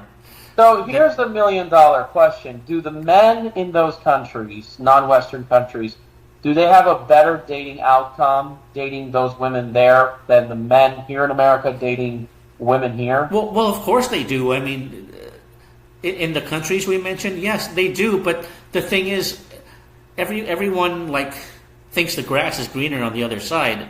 So nobody thinks they have it good. They always are looking at something that they're missing. So, for example, in the Philippines, the local men might be able to get women there, but they're not focused on that. They're thinking of something that they're missing, like, oh, I don't have a good income. I should move to another country to get a better income. So every guy thinks that the grass is greener on the other side. It's a psychological phenomenon. So that explains the shortage of men, right? Yeah. So. Yeah. Even in America, you have that too. Like, for example, people from the West Coast think Texas is very friendly and more hospitable, but people that live in Texas don't think their state is that friendly because they're looking at something else. The grass is greener on the other side. Right. Nobody thinks where they live is that great. They're always complaining about something. So everyone thinks it's better somewhere else. It's kind of a psychological thing, or maybe kind of like a Murphy's Law type of thing. I moved from Southern California, yeah. Yeah, because you tend to think, the grass is greener somewhere else, and your hometown sucks and is overrated. Even in people in California thinks it's overrated. When I grew up there, people were saying that it was overrated. Yeah, well, it still is. It's overpriced. But I think, in all these countries we mentioned, it's easier for men to find a woman, I think. But, I mean, it doesn't mean that it's going to be compatible. But if they just want to find any woman, you can easier. I think it's just, like I told you earlier, you can use the law of averages. So in a place like the Philippines, if it doesn't work out with a woman, you can always find another one. There's always choices. So you can use the law of averages to your advantage. You know what? When I was in Russia, most Russian women are not attracted to Asian men. But I could use the law of averages to my advantage. So if I cold approached every day the women in Russia, eventually the odds are better. Yeah, eventually I find one or two that do like me. You know, it's a small percentage. So even in Russia, where racism is against me, I can still use the law of averages to my advantage because the women like talking to strangers, and so eventually I find a few that like me. The thing is, it's the same sort of like here, the law of averages, but depends on what standards you set. So the thing is that here is if you're just trying to find a 20-something-year-old woman who's fit, attractive, well, you're not going to find that easily out here. And one of the things I noticed is because for a while America had low birth rates, the population has aged. But the other thing is that, can you find them when they're alone or with somebody? Now, obviously, let's just say if you have very low standards. Let's say if I want to date any woman between the ages of 20 to 55 years old, who doesn't have to be all that fit or whatever. Now, you can get something. So, I think in America, it's not just whether you can get something, it's whether or not what type of woman are you going to get? You know what I mean? Yeah. Because we do have cougar women in this country. There's a lot of older women that want to date younger men. But the question is that what you want to embrace? Yeah, I don't know. I mean, that might be true for you and some guys, but there's a lot of guys in America that don't get any dates. There's no law of averages for them. I mean, they don't. Well, I have to see what they're doing. I mean, if you just keep trying and come out in a pretty decent manner, I mean, you will find somebody. It's just a question of what. Maybe once in every few years, but all throughout the 1990s, I cold approached women every day, and I got nothing for it either. So there was no law of averages for me. And, I mean, even when I was in college. There's nothing wrong with you. It's just college. That you're not the type that a lot of them want. And they're not interested, or they flake out. So it's not. So for me, there was no law of averages I could use in America. So why did I get approached? Huh? A few times. Why did I get approached a few times? Yeah. Well, I don't know. Maybe they you were more their type, or they found you exotic and interesting, or they were curious. But. But I mean, if you and I were to switch bodies and you were me and you tried to do that, I mean, they wouldn't approach you, maybe, so it wouldn't work. There would be no law of averages. It's kind of like, so some guys don't get any dates. It's kind of like there is no dating game because it's like playing baseball but never being allowed to bat. So your only shot is just to have an arranged date or something. Yeah, or to I mean, I've had a few girlfriends in the U.S., but it was like once every 5 years or something, and it's just way too sparse, I feel like if you would have fit in and had a bunch of friends that were cool, your chances would have been better. Yeah. But why would you want to do that? Why would you want to try to push yourself like that just to get women? Yeah, and I did try to do that, but the thing is, if you try to fit in and you don't, people see that, and they recognize you don't really fit in, and this is especially true if you have some autism or Asperger's, then that makes it even much worse, because if you have autism or Asperger's, people see your eyes and see that you're not on the same wavelength, and they automatically ostracize you. I can see that. I mean, I haven't had a psychiatrist tell me that I had Asperger's, but some of my friends say that I might have it. But even if I don't have it, I'm still neurodivergent. I'm not neurotypical because I'm kind of eccentric. So I'm still wired differently than other people. So, and the thing is, if you're neurodivergent, unless you're a successful Hollywood actor like Jack Nicholson or something, you're going to be it's going to go against you. Unless you're rich and famous, like Jack Nicholson or something. Speaking of America, I feel like mutual friends is what really attracts women. So when you look at the celebrities, when you look at Brad Pitt, Leonardo DiCaprio, all these sports heroes, they're attractive because a lot of women want them. They have high social proof. If you don't have social proof in America, and perhaps other parts of the West, your odds are much less. That's the thing. But the other thing is that what made overseas much different was the population was younger. So there was more younger women to choose from. More in their prime years. But the other thing is that the lifestyles were different. People were out more. Cities were more busy. You had more to choose from.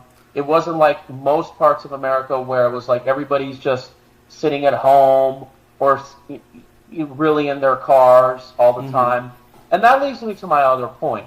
When I go out for errands, when I go out for grocery shopping, gas stations, stores, doing errands, I'm not seeing a lot of young people anywhere.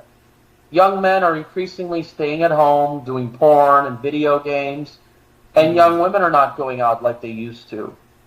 Shopping malls are not thriving as they used to be. So I think the problem is here, people are staying at home too long. And the way you fix the dating scene is you have to get people out more. That's just the way it is. Get people out more. Get the hell out of nightlife and the apps. And the good sign is those apps and nightlife are losing popularity. We'll see where it goes. But the more you go out, I think it's going to help. In fact, I've even heard a lot of young women are now going to Home Depot and Whole Foods to try to get guys. I've seen that. I've heard about that because now they're saying, well, the apps and the nightlife is not working out. Well, hello, we preferred those avenues for a long time, you see. But our culture has manipulated us to think that those avenues are not the way to do it. And so this is what led to nightlife and the apps. And when I was in the Philippines, you would be out of your mind going online or even going on the nightlife venues. I mean, there's just so many women out there, you would never want to think about going to those places. Yeah, well, people do go to those places. But on a similar point of what you made about you don't see young people outside, I mean, another thing is that, I haven't seen anyone, when I go out in America, I don't see anyone using code approach to meet people either. I mean, you say you do it sometimes, but the thing is, I don't see people doing it. And the last time, people usually keep to themselves. You don't see a guy approaching a girl, and you never. Well, definitely they'll talk to you, but they'll try to pull it out as much as they can in a very nice fashion. Yeah, but I don't see, like when you go out on the Strip in Las Vegas, you see everyone is with people they know. That you don't see a stranger talking to a woman and trying to pick her up or something. I've done that. You do that. And I have succeeded, but the odds are not that good. You say you do that, but the thing is, when I go to the Strip, I don't see anybody doing that. For example, approaching a stranger or something, unless they want to sell something. But I don't see a guy trying to pick up a girl using code approach. Yeah. Because in America, it's kind of like you don't talk to a stranger unless it's business related. Huh? There are safety concerns because 2 YouTubers got in a fight in front of the Bellagio. I don't know if you've heard about that. And then one of them shot and killed the other YouTuber and his wife. Oh, because of what? Because of an argument? BS things. But the thing is, it's just not normal. It's just not normal to do that in America. But for some reason, the movies make it look so easy. But in real life, you don't see people code approaching to get a date. So I think for most people, they don't. There's no law of averages. Either you have. And then it's like you said. You need social proof. You need a click. You need a social proof. And then when you do that, she could be an escort. She's trying to use you for a drink. She's trying to do there's that. But I just mean like regular mainstream people. That's the other concern. I just mean, I don't mean an escort. I just mean like a regular mainstream, like a tourist. Like in Las Vegas, there's that saying, what happens in Vegas stays in Vegas. So people think it's a wild place where people do wild things. But, I don't see people doing wild things. They just stick to their own family or group and don't talk to anyone outside of that. They might loosen up a bit and dance or party, at the club or something. But I don't see people actively engaging with strangers, I've had some success, but not to the point that it's. I know you say you cold approach, but I'm saying most guys don't do that. Most guys don't go out and talk to a female stranger or approach them. I mean, you don't see that when you go outside, especially the supermarket or even Home Depot. When I go to Home Depot, I see everyone's just minding their own business. And when you go to Trader Joe's, for example, you see a ton of people in there, but everyone's just minding their own business, shopping. But I've had good conversations with random women in grocery stores. I mean, I haven't, but I don't think most guys. I mean, I don't think most guys do the cold approach anywhere. I mean, it just feels inappropriate. It's just because the odds are not good. The odds are not good. It's not just the odds, but it feels like a social taboo. Like it's inappropriate. Like you'll be seen as some creep or predator. Because I've done that in Washington. I've used cold approach, and sometimes they'll call a security guard and say this guy is bothering me too. Oh, that's hardly ever. Yeah, in Washington they do that. If you use cold approach in Washington, they consider it a violation, and they'll call security guard or the cops on you. It's considered like a taboo or a violation. I mean, they don't do that as much in California, okay, but in Washington they do. They'll call security or something. So they're very, very hateful toward men, that cold approach. So it feels like taboo, like a taboo, but. So it's not just that the odds are low; it just feels taboo. If I try to approach if I try to talk to anyone in Las Vegas, they just ignore me. They don't even talk to me, period, at all. They do talk to me. They do. Yeah, not to me. I mean, but the question is, does it get anywhere? Is what I'm trying to say. Yeah, sometimes if you see a girl sitting alone in the strip at a hotel, you can talk to them, but yeah, it'll feel defensive. But what about the local university? You can go there and see a lot of young people there too, right? A lot of young women. Yeah, I've hit on them. Hit on them, but like I said, the odds of them getting anywhere, they because UNLV will have a ton of girls there, right? And there's a 1% chance that it ends up in a disaster. It did happen to me recently at a pub, and I asked her if she works there. I wasn't hitting on her, and she was alone. And then she was like, "Does it look like I effing work here?" I'm like, "What's your problem?" I'm like, "I thought you were a bartender. You were just chilling." Yeah, even a lot of Latina women in Las Vegas look like they have this attitude, this conceited attitude, this diva attitude. A lot of Latino women there look like that too. I haven't seen that a whole lot. In fact, the majority of women I've dated here were Latinas. Oh yeah, but the ones I see walking, like in the Rio or something, or in the Strip or the parking lot, I mean, they have this diva look, like they're like. I haven't seen it. Maybe I'm used to it. I don't know. I mean, it's just, I agree. There are definitely problems. I mean, as far as me getting dates, I would just talk to the women in my apartment building, or just talk to women who work in the casinos nearby. I mean, that's pretty much the shot I have. Mm-hmm. But I said, can you just walk up and down the strip and meet women that way? I mean, it doesn't seem conducive. Because people, when women walk on the strip, they're just, I don't know, they're going someplace and they don't really want to stop and talk to you. You know what I mean? Like a one out of every 30. It's kind of like the tunnel vision. They're going. Well, a lot of them are with another man too. Yeah, but even if they're alone, with other women, alone or with other women, they just walk on by and there's. Yeah, you got to really push it. Like, not only compliment them, but even introduce yourself and really start to get their attention. Because if you just talking a low If you just say, "Hey, what's up? What's up? What are you doing?" Like you're that. Gonna walk away. If you just say, "Hey, what's up? What are you doing?" They just walk by and ignore you. No, they do. They do stop. I mean, I was at Resorts World. One of them said thank you. I complimented her shirt, but I wasn't really pushing at it, and she just walked out.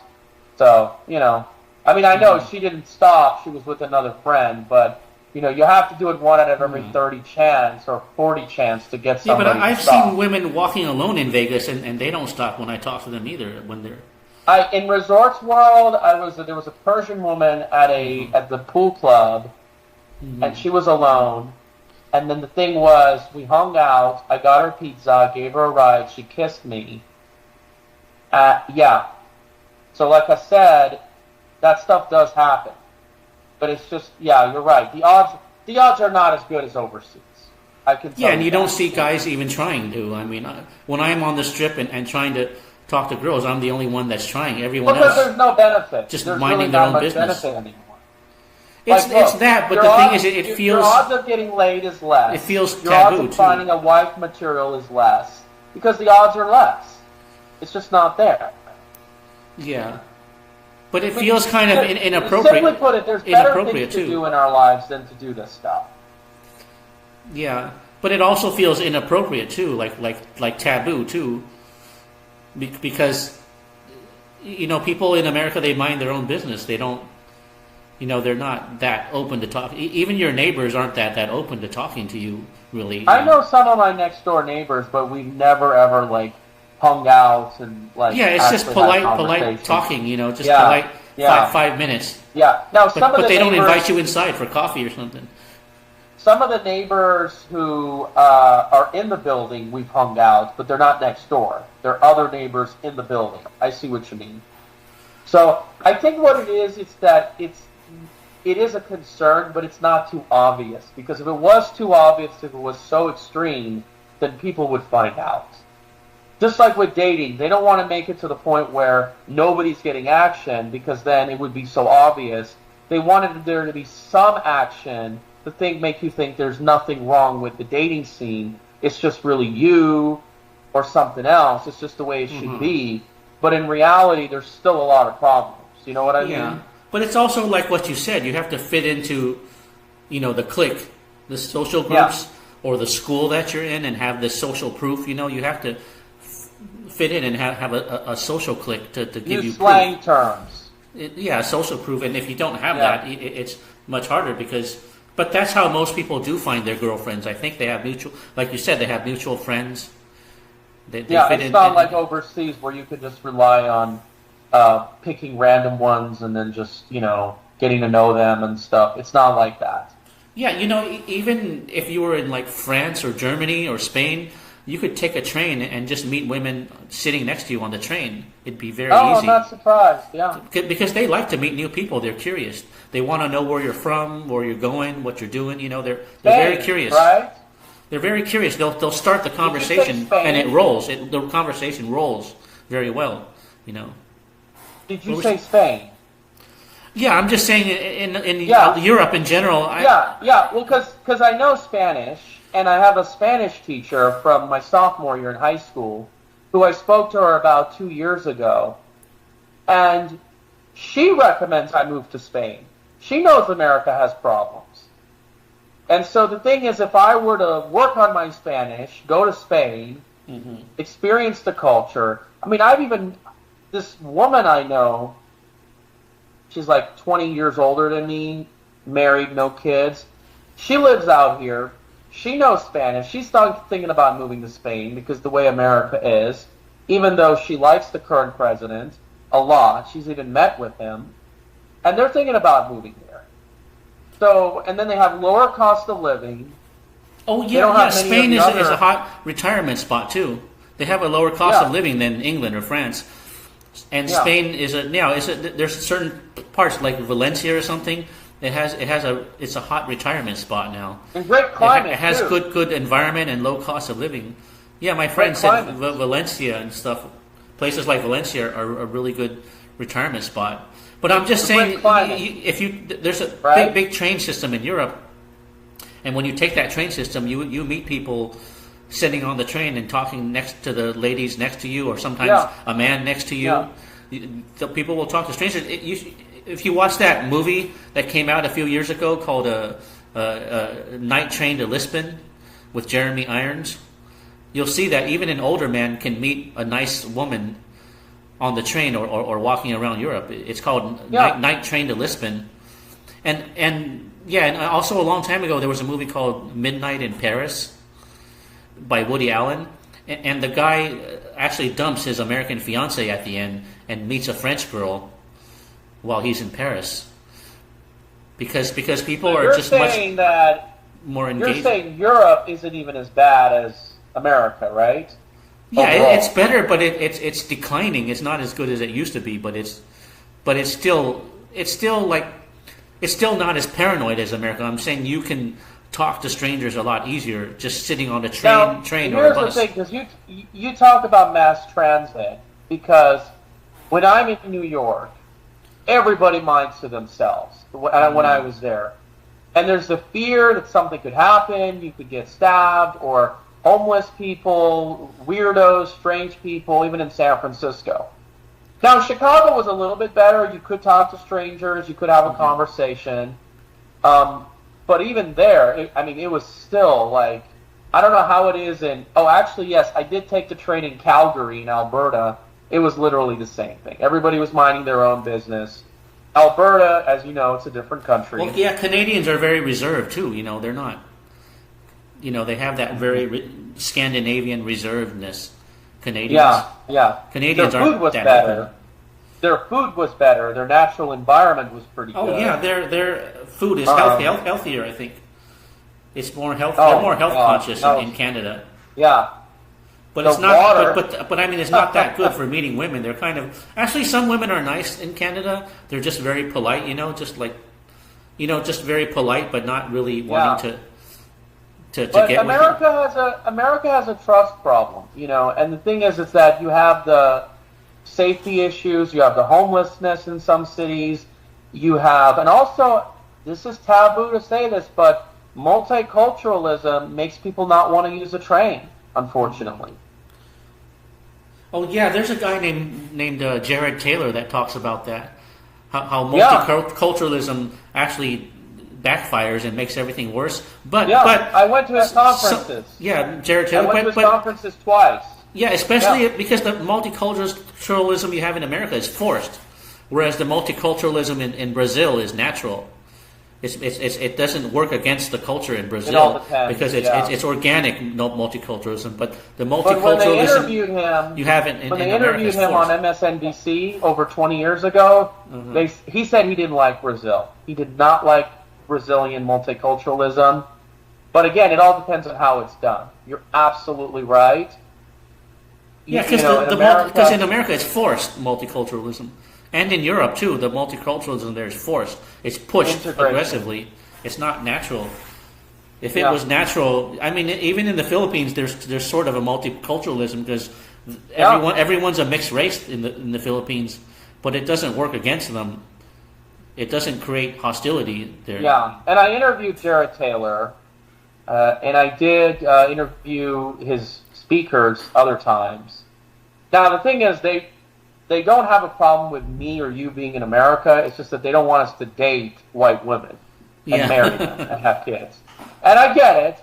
Even in the Jubilee YouTube show where they had the former MSNBC guy, Mehdi Hassan, not only they were impressed that I went to Murren, but they also had that belief where they want America to be a white majority country, but they also didn't want me to date white women.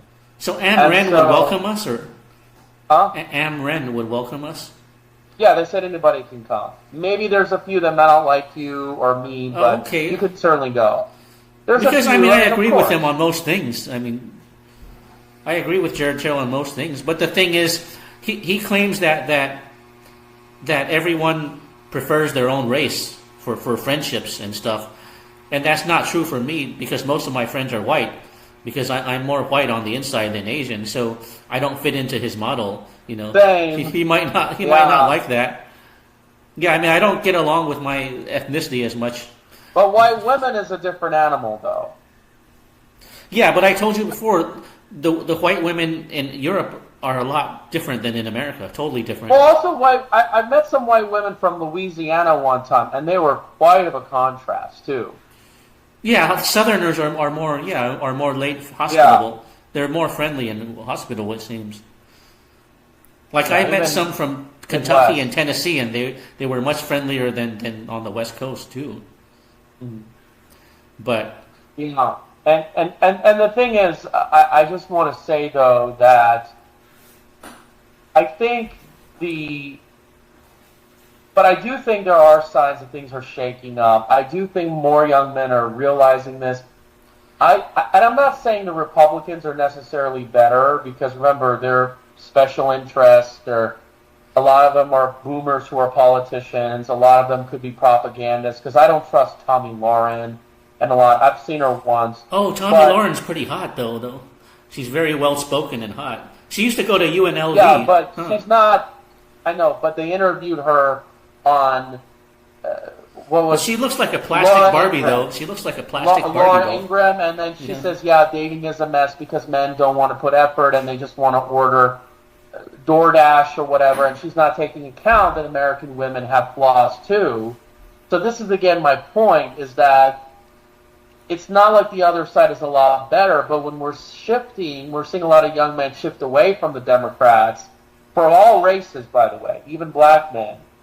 This shows that, especially the Democrats, they're not friends with tradition. We know that they don't want their women to be loyal, get married young. They don't want that. And one of the reasons why they keep pushing them into college is for that very same cause. Oh yeah, you mean like that extreme left woke stuff? That's totally against us. Well, remember, it's against you everybody. Can't even criticize modern women. They're against everybody. You can't even criticize them in their point of view. Yeah, I don't know what they want. I mean, do they want everyone to be gay and transgender or something? I mean, it's like weird. I told you, they want America to be the opposite of what it used to be 80 years ago. Well, yeah, I mean, they just want to destroy everything, it seems like. They just want to tear everything down. I heard that's the disease in communism, is to destroy everything down. So the Republican Party is like the lesser of two evils, but it's still corrupt. They're both corrupt. But you got to understand, when I was growing up, the Democrat Party was nothing like today. It had real values. In the 80s and 90s, the Democrat Party just wanted to help the poor. They wanted to end the Cold War. They wanted America to stop wasting money on nuclear weapons. So they had good values back then, but it's a totally different Democrat Party today than what I grew up with. And I think that the number one source of all of this that we're talking about is the Federal Reserve. I think modern women, they could not have been the way they were if it weren't for this monetary system. So you have to really understand that when America culturally shifted in the 60s, we changed our economic policy. We started to get off the gold standard, the petrodollar. We started to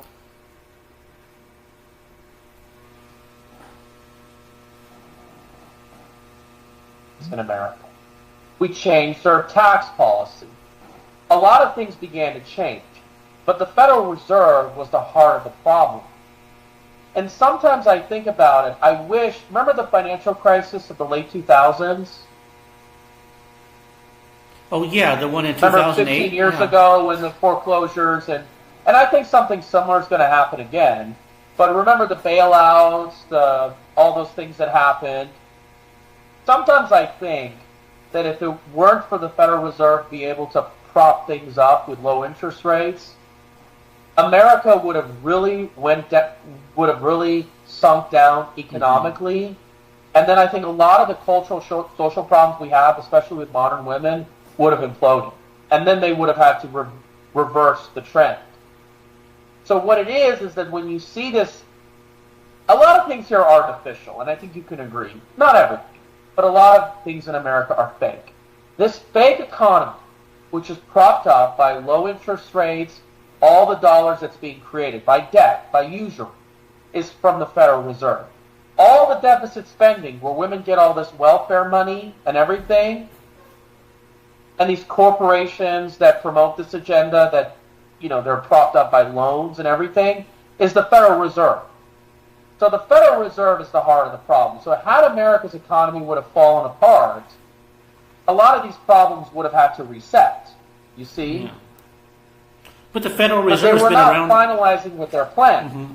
So when Occupy Wall Street and the Tea Party came along, they realized, okay, we don't want Americans to unite. The Soros money, the mass media said, hey, we're going to bring in identity politics. And we know that a big part of their control system is young women, to get them to believe that the old structure is essentially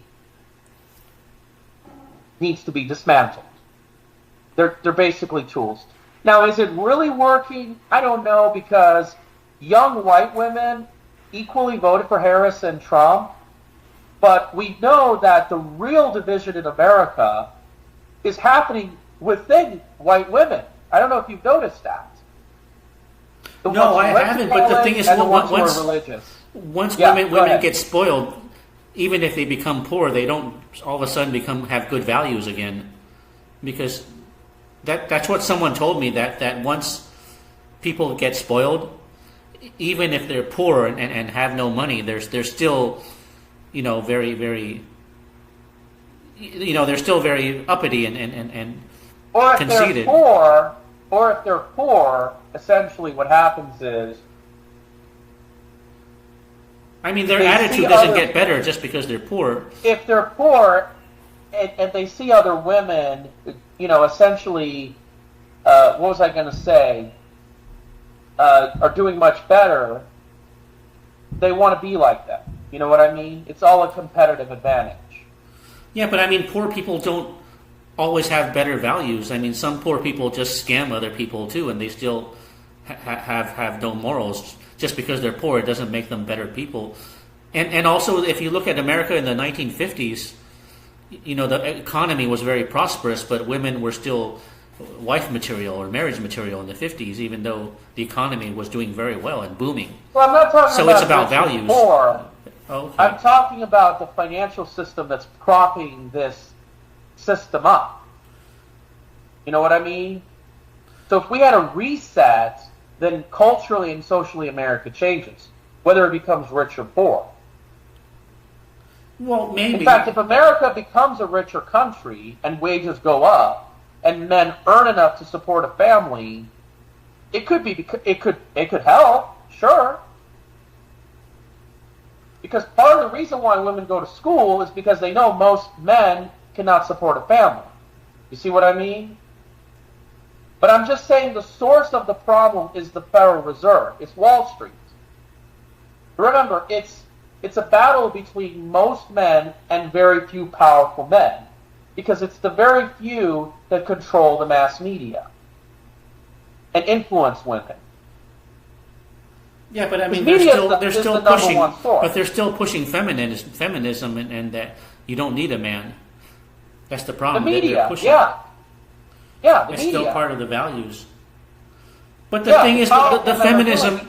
There was feminism in the 70s and 80s, but it didn't teach women to hate men. That's a different type of feminism. So there's waves and levels of feminism too. Yeah, exactly. The hateful feminism didn't come until 1993. That's when it became a hate movement against men.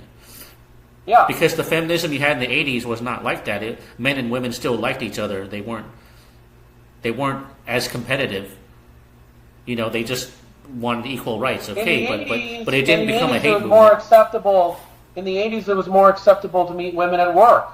Yeah, or to flirt too. Flirting was more acceptable, not as creepy. And what also bothers me is there's a lot of men that defend this bull. Men will confront me sometimes for flirting with women. Mm-hmm. You know what I mean? Oh, you've been confronted too about it? A few times I've been confronted by men. Like random men, like, hey, what are you doing? You should leave her alone, or like a white knight type. Yeah, it's happened before. Or it could be maybe a relative or somebody that knows her, and I'm like, dude, okay, I didn't know she was taken, but just take it as a compliment. Yeah, they do that. When I was when I was staging in the Caesar's Palace, and you have all these women going into the nightclubs, the staff member told me, don't hit on those women. I'm like, why not? You're half-dressed. You're asking for it. And this is what I'm trying to say. Well, that's their attitude. They think if you hit on them, you're objectifying them or something. You know, but in a lot of other countries, like in Russia or Brazil, if you hit on them, they see it as a compliment. They take it as a compliment. I understand that, but it's the men that have all the cards. Remember, men are still producing most of the income and have all the wealth in this country. Men are still providing all the essential jobs. If America goes to war, okay, or if America, let's just say, has no law enforcement, the system breaks down. The women cannot survive. So we have the cards to pull this thing off. Really? I heard that. Let's just say if 90% of American men are gay, for an example, their system would collapse. Of course. But I heard that men's rights groups say that women have most of the wealth now in America. Is that true? Have most of the spending. They have most of the spending. Like office manager jobs usually Consumer spending is mostly women. done by women. Yeah, I mean, I don't know. I mean, they might have inherited. I mean, they might have gotten that wealth from their husbands. American women are not really independent, for the most part. That's a lie. They don't hold the majority of six-figure jobs, and six figures in some places doesn't even help in some cities in America. Their median income is like $40,000 a year. That's not comfortable living, except in some few parts of the country. They're overwhelmingly in credit card debt. They're overwhelmingly in student loan debt. They're not good spenders. We know that. Their brains are different. They're less likely to save their money and invest. If they really are independent, they would be saving their money and putting in stocks and crypto. They're not. We know that. Don't they get all their money from like a divorce settlement? Not from. I heard they don't get their money from earning it. They get it from a divorce settlement, right? Oh yeah, they can. Yeah, of course. So that proves they're not independent. You see what I mean? But marriage rates are coming down, so they're less likely to do that. But they act independent, though. They act independent. Yeah, increasingly they're not married. They're not able to make ends meet. More of them are living paycheck to paycheck. So it's a lie. It's not working. And what are we going to get a result of this? America, this is why I don't have too many high hopes for America, because you're going to have a lot of women hit 50, 60, 70, 80 years old with no retirement, no kids, no partner, whatever, and they're going to have to work their tail off.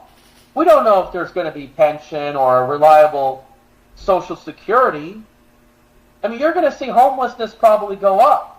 This is going to be a problem. So even if we become presidents or whatever of the country, we might not be able to fix this issue. So this is why there's a side of me that tells me I'm not too optimistic about America. No, and like I said, even if you fix the issue, somebody could just change it back. So it would be fruitless. No. They can change it back. It's probably too late to change it back. It's going to take decades to recover. No, I mean, even if you fixed everything in America, somebody could come and change it back to worse again, the way it was before. Possible. Yeah. So changing your environment is kind of futile. It's better to just get a plane ticket and change your location. It's much easier. Yeah. To just change your environment. Because if America is a collapsing empire, it's going to collapse and then restart again and reset. And then, because all empires have a life cycle where they collapse eventually. I agree. And even if America isn't a good situation, it's sinking. It's not in the right direction. But I will say, though, that some things are getting better. I mean, because technically what goes down has to come up again.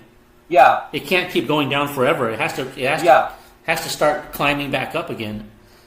Eventually. Yeah, I can't see America is going to have a 50% poverty rate.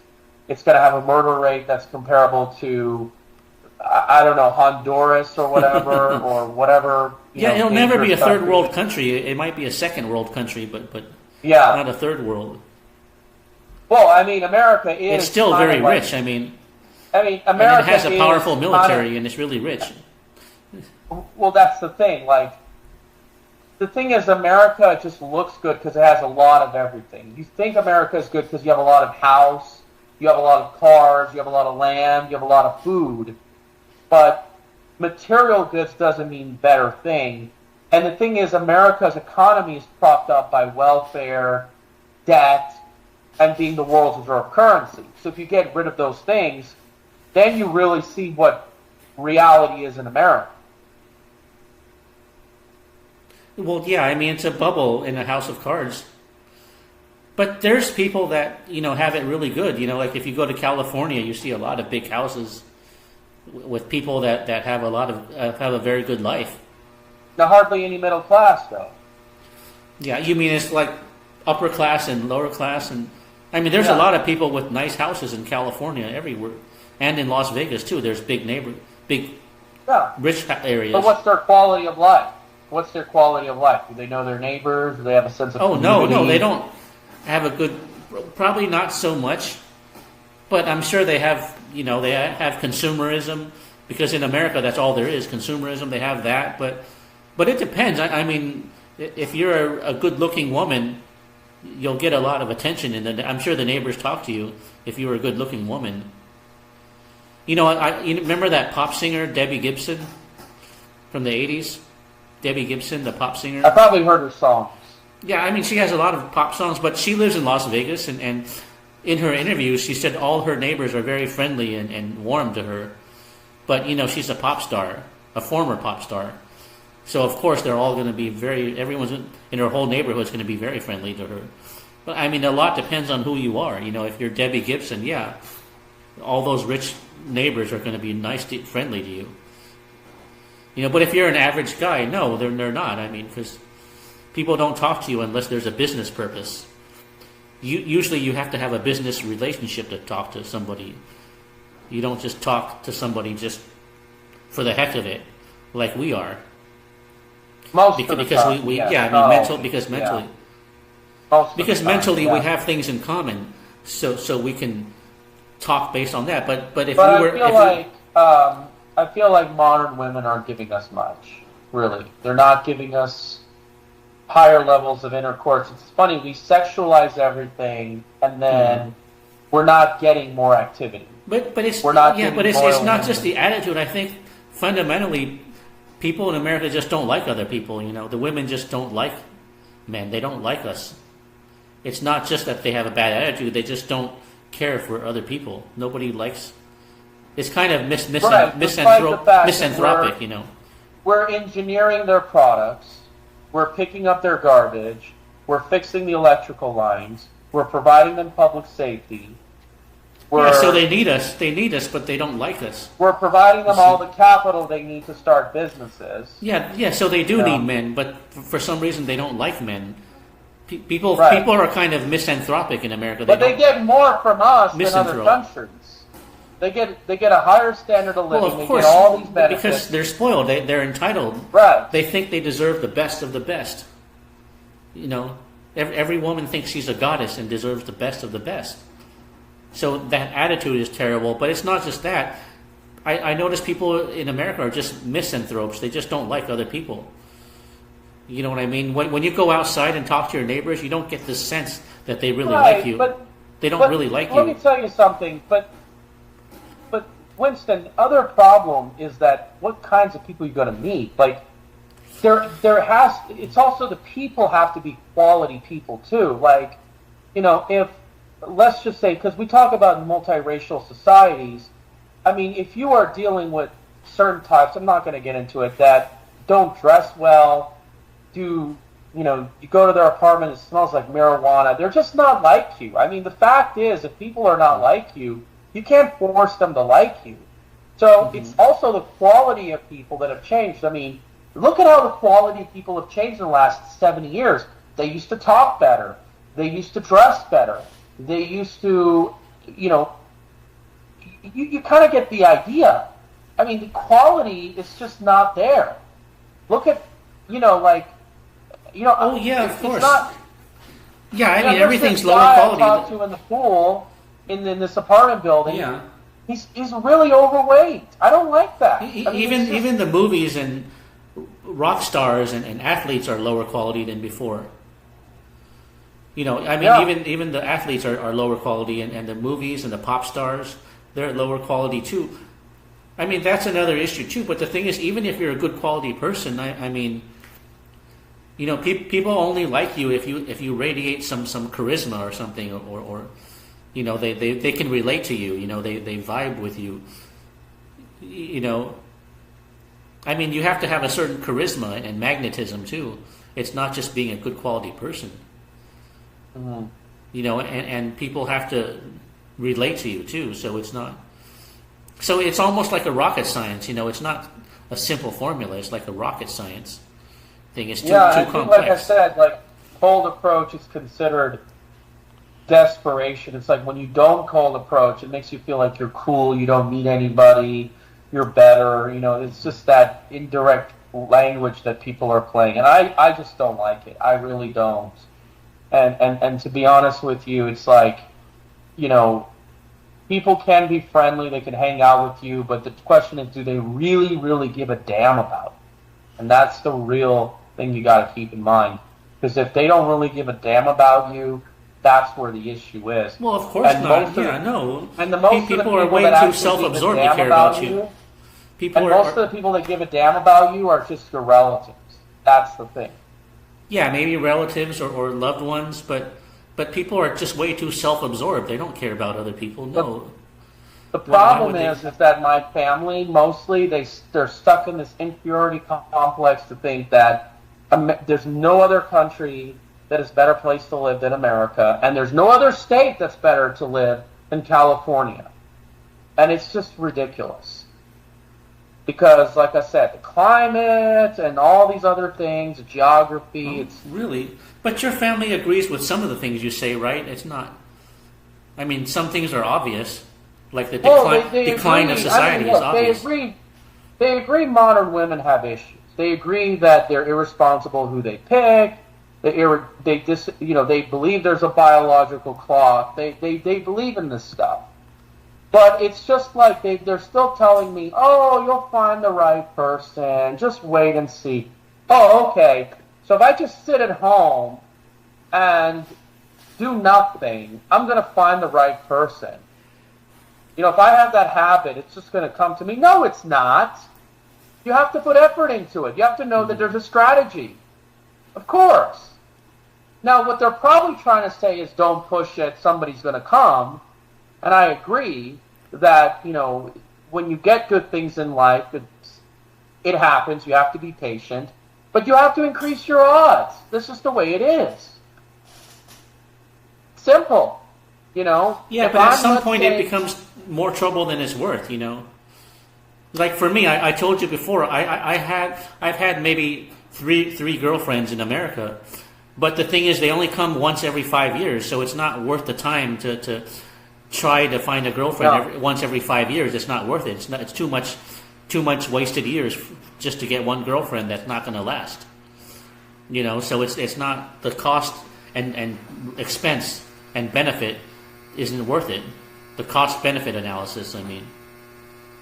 Oh shoot! Well, the thing is, look, I feel like, you know, what's really keeping me in America is that there's the hope that I'm going to be successful. I'm going to run a company. I'm going to make an impact in the world. But see, the thing is that the question is, will it happen? And do you want to live in a culture where the people are literally just antisocial, right? Yeah. Treating you in a way that's not your best cup of tea? Let's just put it this way. And that's where the problem is. And I'm still thinking about whether this is a good idea. Because if it's not, then honestly, I think it's better that I just, I should just have some, other plans ahead. Yeah, but because my goal is to become a real estate developer and to build new neighborhoods and build them in a more traditional fashion where you could walk to places and, there's better quality buildings and so forth. But it's just, it's one thing where you have to get the money, the permits, and they're releasing more federal lands. I don't know if you've heard about that. It's one thing, but if the places that you create has the same culture, the same mentality, are you going to get enjoyment? Are you going to get fulfillment? Are you going to get people that appreciate you, even if you have the fame? And that's where really the problem is. Because remember, it's not really the success that you want. It's the other byproducts that you want later on that makes you fulfilled. And if you don't get that, then it's really not what you hoped it to be.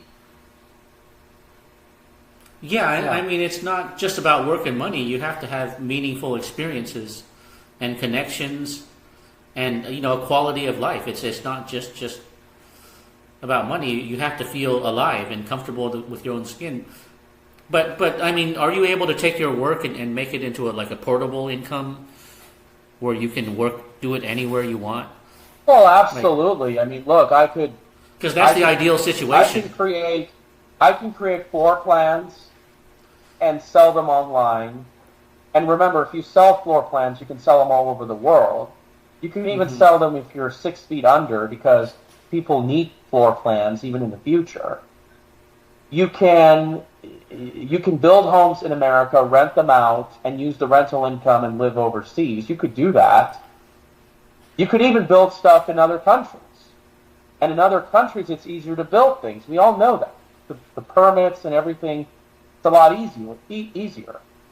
I mean, it's now in America where many parts of the country are saying, hey, if you are a business, you don't have to have 7 parking spaces. Like, why should any business have to be forced to provide parking spaces? Then we wonder why we drive a lot. We wonder why we don't walk as much as we should. Why people don't want to live next to businesses. So it's easier to build in other countries. I know that, obviously. So it's possible, But again, it's hard to predict the future, Winston. That's where the problem is. Mm-hmm. But you said you can have a lot of savings, right, and live off a nest egg, and you're involved in Bitcoin. You said, I mean, is that profitable? Mostly in the stock market, in an ETF. Because Bitcoin is really volatile. The stock that's pegged to the NASDAQ. So if the NASDAQ goes to zero, the whole world goes to zero. Because remember, the NASDAQ and the Dow Jones, it's a global economy. The U.S., the main corporations... Do you mean you do day trading too, or you have... No, just stocks? long term. Oh, okay. That's where I buy in year 1 and then I sell in year 6. Because Bitcoin's very volatile. It's unpredictable. No, I do very little Bitcoin. I do the general stock fund. Oh, okay. I do a little bit in Bitcoin because there might be a chance that the returns are better, but I don't do a lot. Yeah. Yeah, because if you're good at it, I mean, I think you could live off of mutual funds, but like you said, it's unpredictable. Yeah. But yeah, I mean, if you had a good nest egg, I mean, you could live in Vietnam or Thailand forever, for many years.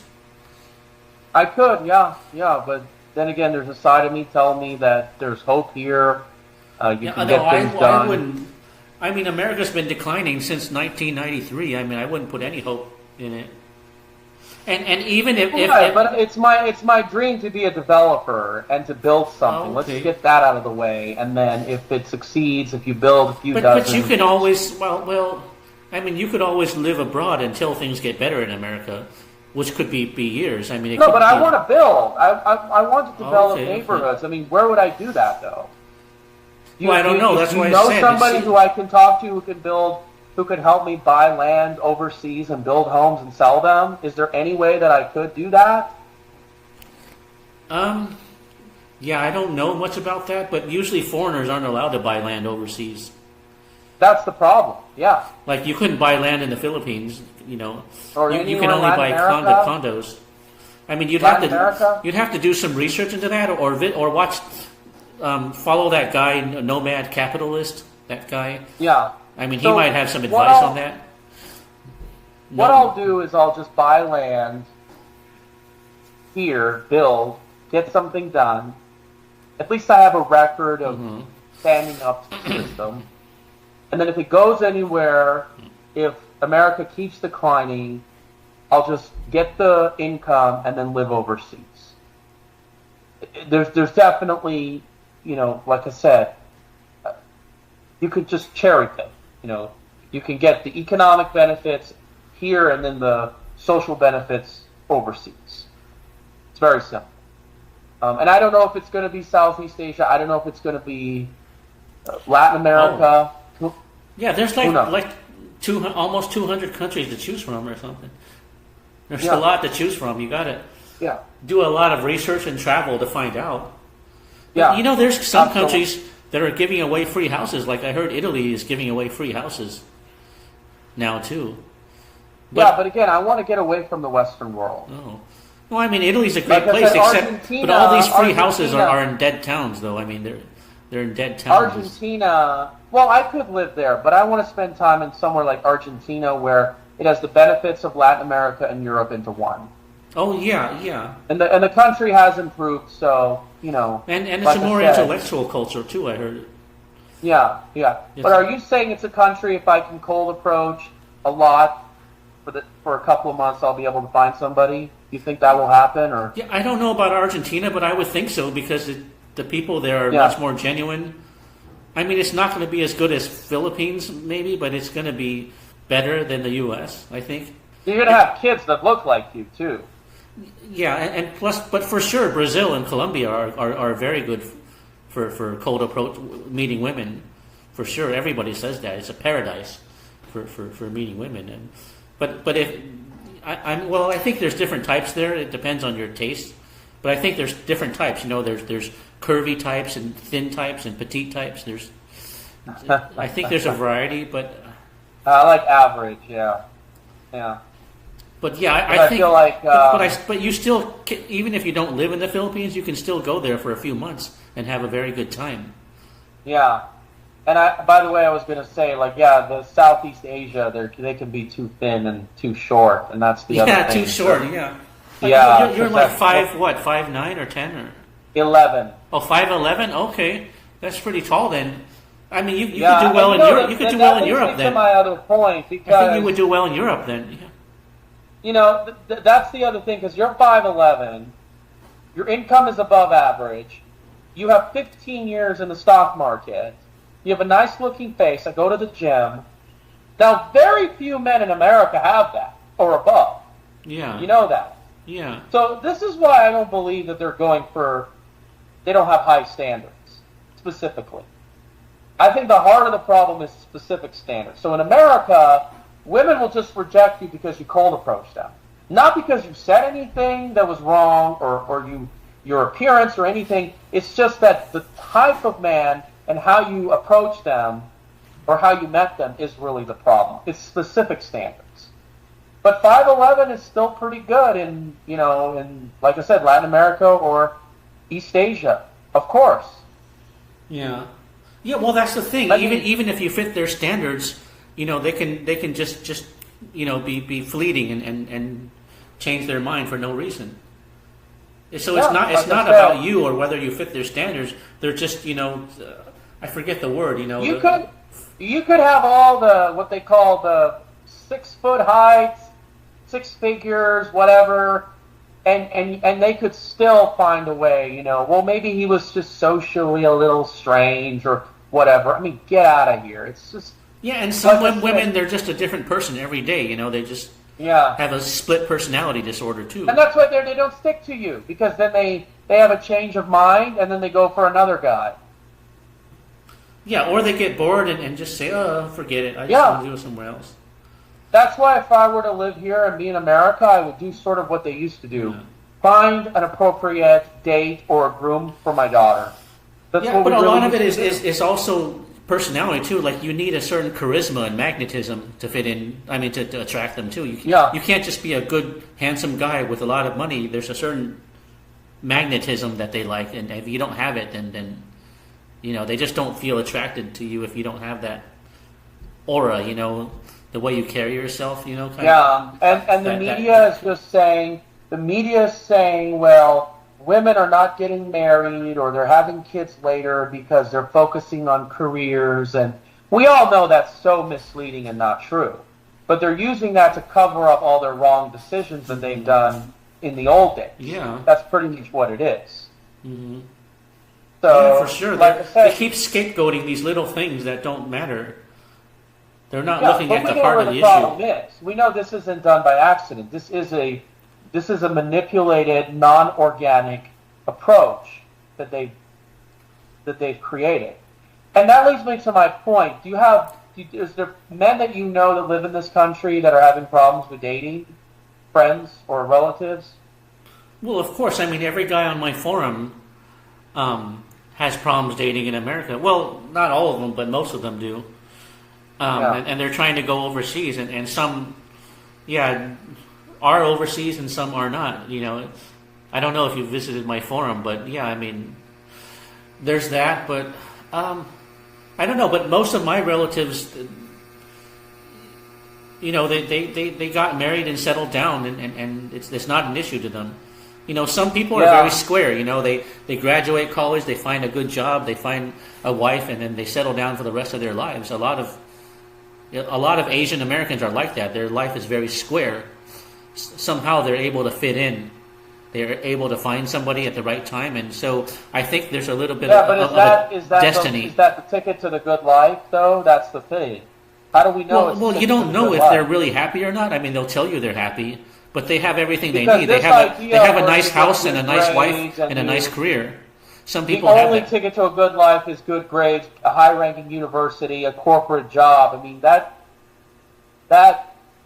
Well, I mean, that's not for us, but for some people, that's all they want. I mean, for some people, you know, they're very square. They follow the traditional path, and now they have a house, a wife, and a career. I mean, most of my cousins, I would say, did that and are settled down. I don't know if they're happier than us because they don't have any freedom. You know, those people, they don't have any.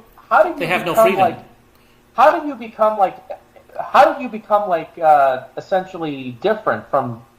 Oh, like a black sheep? Well, I don't know because, I mean, I tried to be like them, but you know, I was never accepted. Like you said, I never fit into any group or even in high school. None of the social cliques wanted me or accepted me.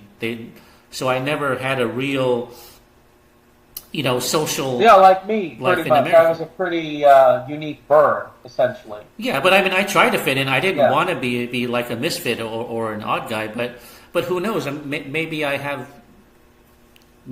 some Asperger's too, or so I'm a different frequency than everyone. It could be that, or it's just that I'm an old soul and I just don't fit in. You know. So yeah, it takes a lot of rejection and being outcast in society before you can become a truth seeker and find a different way. Yeah.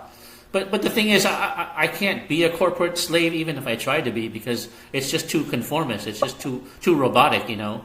It's very mind-numbing to sit in a corporate office every day. Yeah. I couldn't do that for too long. It just feels mind-numbing. And you know, speaking of work, I worked in a shopping mall, and it was an office in a shopping mall, and because there were other women working in other parts of the shopping mall, I was able to meet up with them on a regular basis, and then meet up with them after work, and get to know them. I was easily able to get at least 3 dates in a short period of time. And so what I'm saying is the problem with America is the way couples meet is not working. The way everything is structured is difficult. And not only that, in the outside world, you don't see a lot of good-looking, decent-looking women. You know, like, am I going to want to approach a 45-year-old woman who is overweight and is not even all that pretty and who's probably divorced with kids? You want me to do that? But you're more likely to see that in the outside world than others. We know that. No. But there's some countries that have a lot of good-looking women. I mean, like even China does, or Japan, or Taiwan, or Korea. There's good-looking women everywhere there, but they're just very, very picky and fussy. They're not But I easy. feel like men in America have flaws too, like the way they talk, the way they dress. Like, I don't know about you, but I've noticed men in America don't present themselves the way they used to 60, 70 years ago. Like, they used to be a lot more formal. In the 1960s, you would dress up when you go out every day, just like they do that in Russia and Europe still. People dress up really nice, but even when they're going though, every day. American women still prefer that than what they do now. You know that, right? You mean they prefer a guy that dresses up? Yeah, every day? They do. Okay, I don't know that. I didn't test that. I mean, well, maybe I did, because when I was working in Seattle, I had a blazer and like a nice suit, and people did treat me a little better. Yeah. Yeah, they do. But yeah, I mean, that was... But see, it's like, you see, I think we can all agree that if we want women to change, men are going to have to change too. But see, they had to change men to also get the outcome that they want. Because remember, the men who are like essentially losers who go to prison and bring chaos and drama and all that stuff, those men have been popularized in the last few decades. But see, they had to do that to get women to like them and then to get the outcome that they want. You see what I mean? That wasn't very popularized 70 years ago. Am I right? Yeah. But it's hard to know what American women want, because what they say they want and what they go for are different. Yeah, exactly. Their words and their actions don't match. They don't really play a lot of games overseas. No, overseas it's more straightforward. But of course it's getting worse too overseas, but it's still more straightforward and simple. Do you think it could get better? I think, huh? Do you think it could get better? Like maybe like it's going through a little down? No, I don't. Yeah, and then it could not get really, better. because I don't see how things can get better, because they're trying to make everything into an AI digital world. You know, like with transhumanism. They want you to live in some digital world where you get some sex robot or AI sex or something, or AI girlfriend. I mean, they're trying to move everything. But that may be a good thing, though. But because then, remember, we really want intimacy and companionship, but they're more likely to want kids, money, protection. They can't get that with an AI man. You know that, right? Yeah, but I mean, it seems like the powers that be are moving toward transhumanism. They want everything to be digital and artificial. So I don't see how things can get better unless you go to a place that's not westernized, like Uzbekistan or Kazakhstan, Kyrgyzstan. You know, these really remote regions that are not westernized, or Siberia. Yeah. If you went to Siberia, there'd be no westernization there. Or what about in the Middle East? I mean, that's not westernized either, right? But it's just very conservative there. Well, my mom told me that the dating scene in Iran has a lot of problems. And that brings me to my other point, that the problem, the misconception that we are getting is that we think that we want to oppress women to essentially get the outcome that we want. And that's just not true. Even in the most oppressive countries for women, Iran and Saudi Arabia, they don't have the highest birth rates. So their marriage rates, their... Oh, really? I thought they have traditional values there and stuff. They do, but the stats are not showing. My mom tells me it's not what's happening over Maybe there. it's like a collective, downgrade of the energy.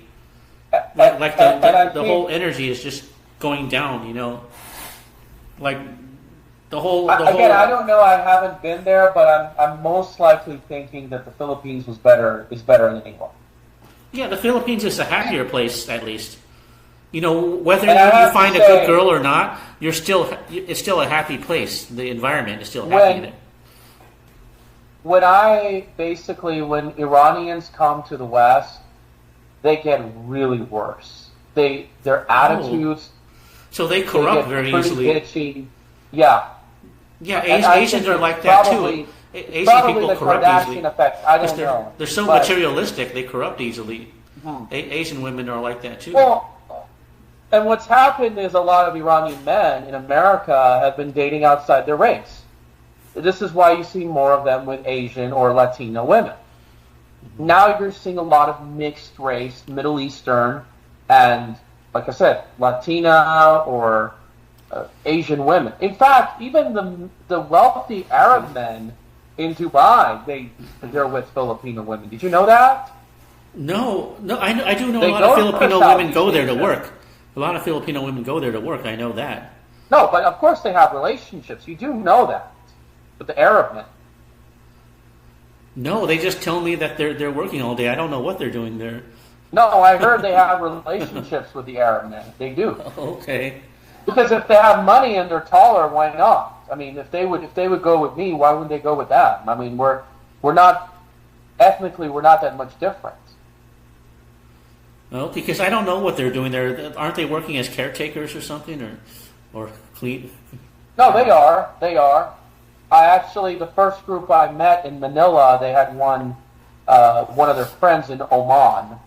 So, yeah, I mean, I knew a girl that went to Saudi Arabia, but she told me that she couldn't leave the house and she was confined and she didn't have much freedom or something in Saudi Arabia or something, and she couldn't go out and take pictures or do whatever she wanted. There were strict rules. Yeah. But hey, why don't you? But the bottom line is that Iranian men are going outside more often.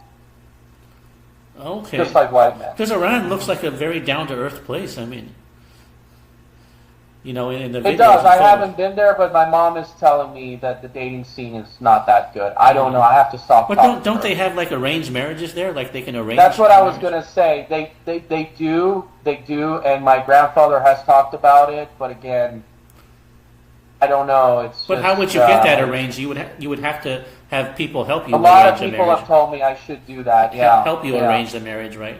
Because that can work really well. I heard they last longer. The arranged ones last longer for some reason.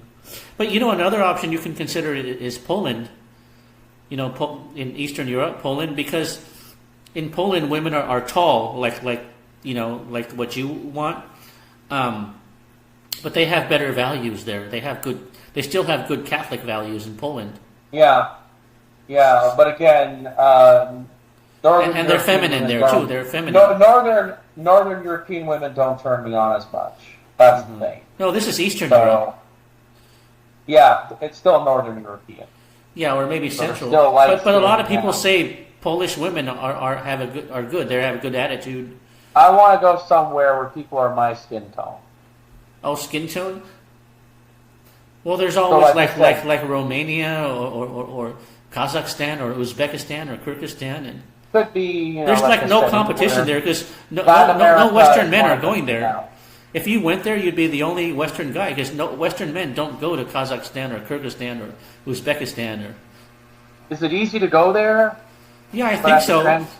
People that have gone there said the culture is amazing. There's no competition. So what about the language issue? Is that going to be a concern? Well, a little bit, but the women that have gone to college can speak very good English. Even in Russia, they speak good English.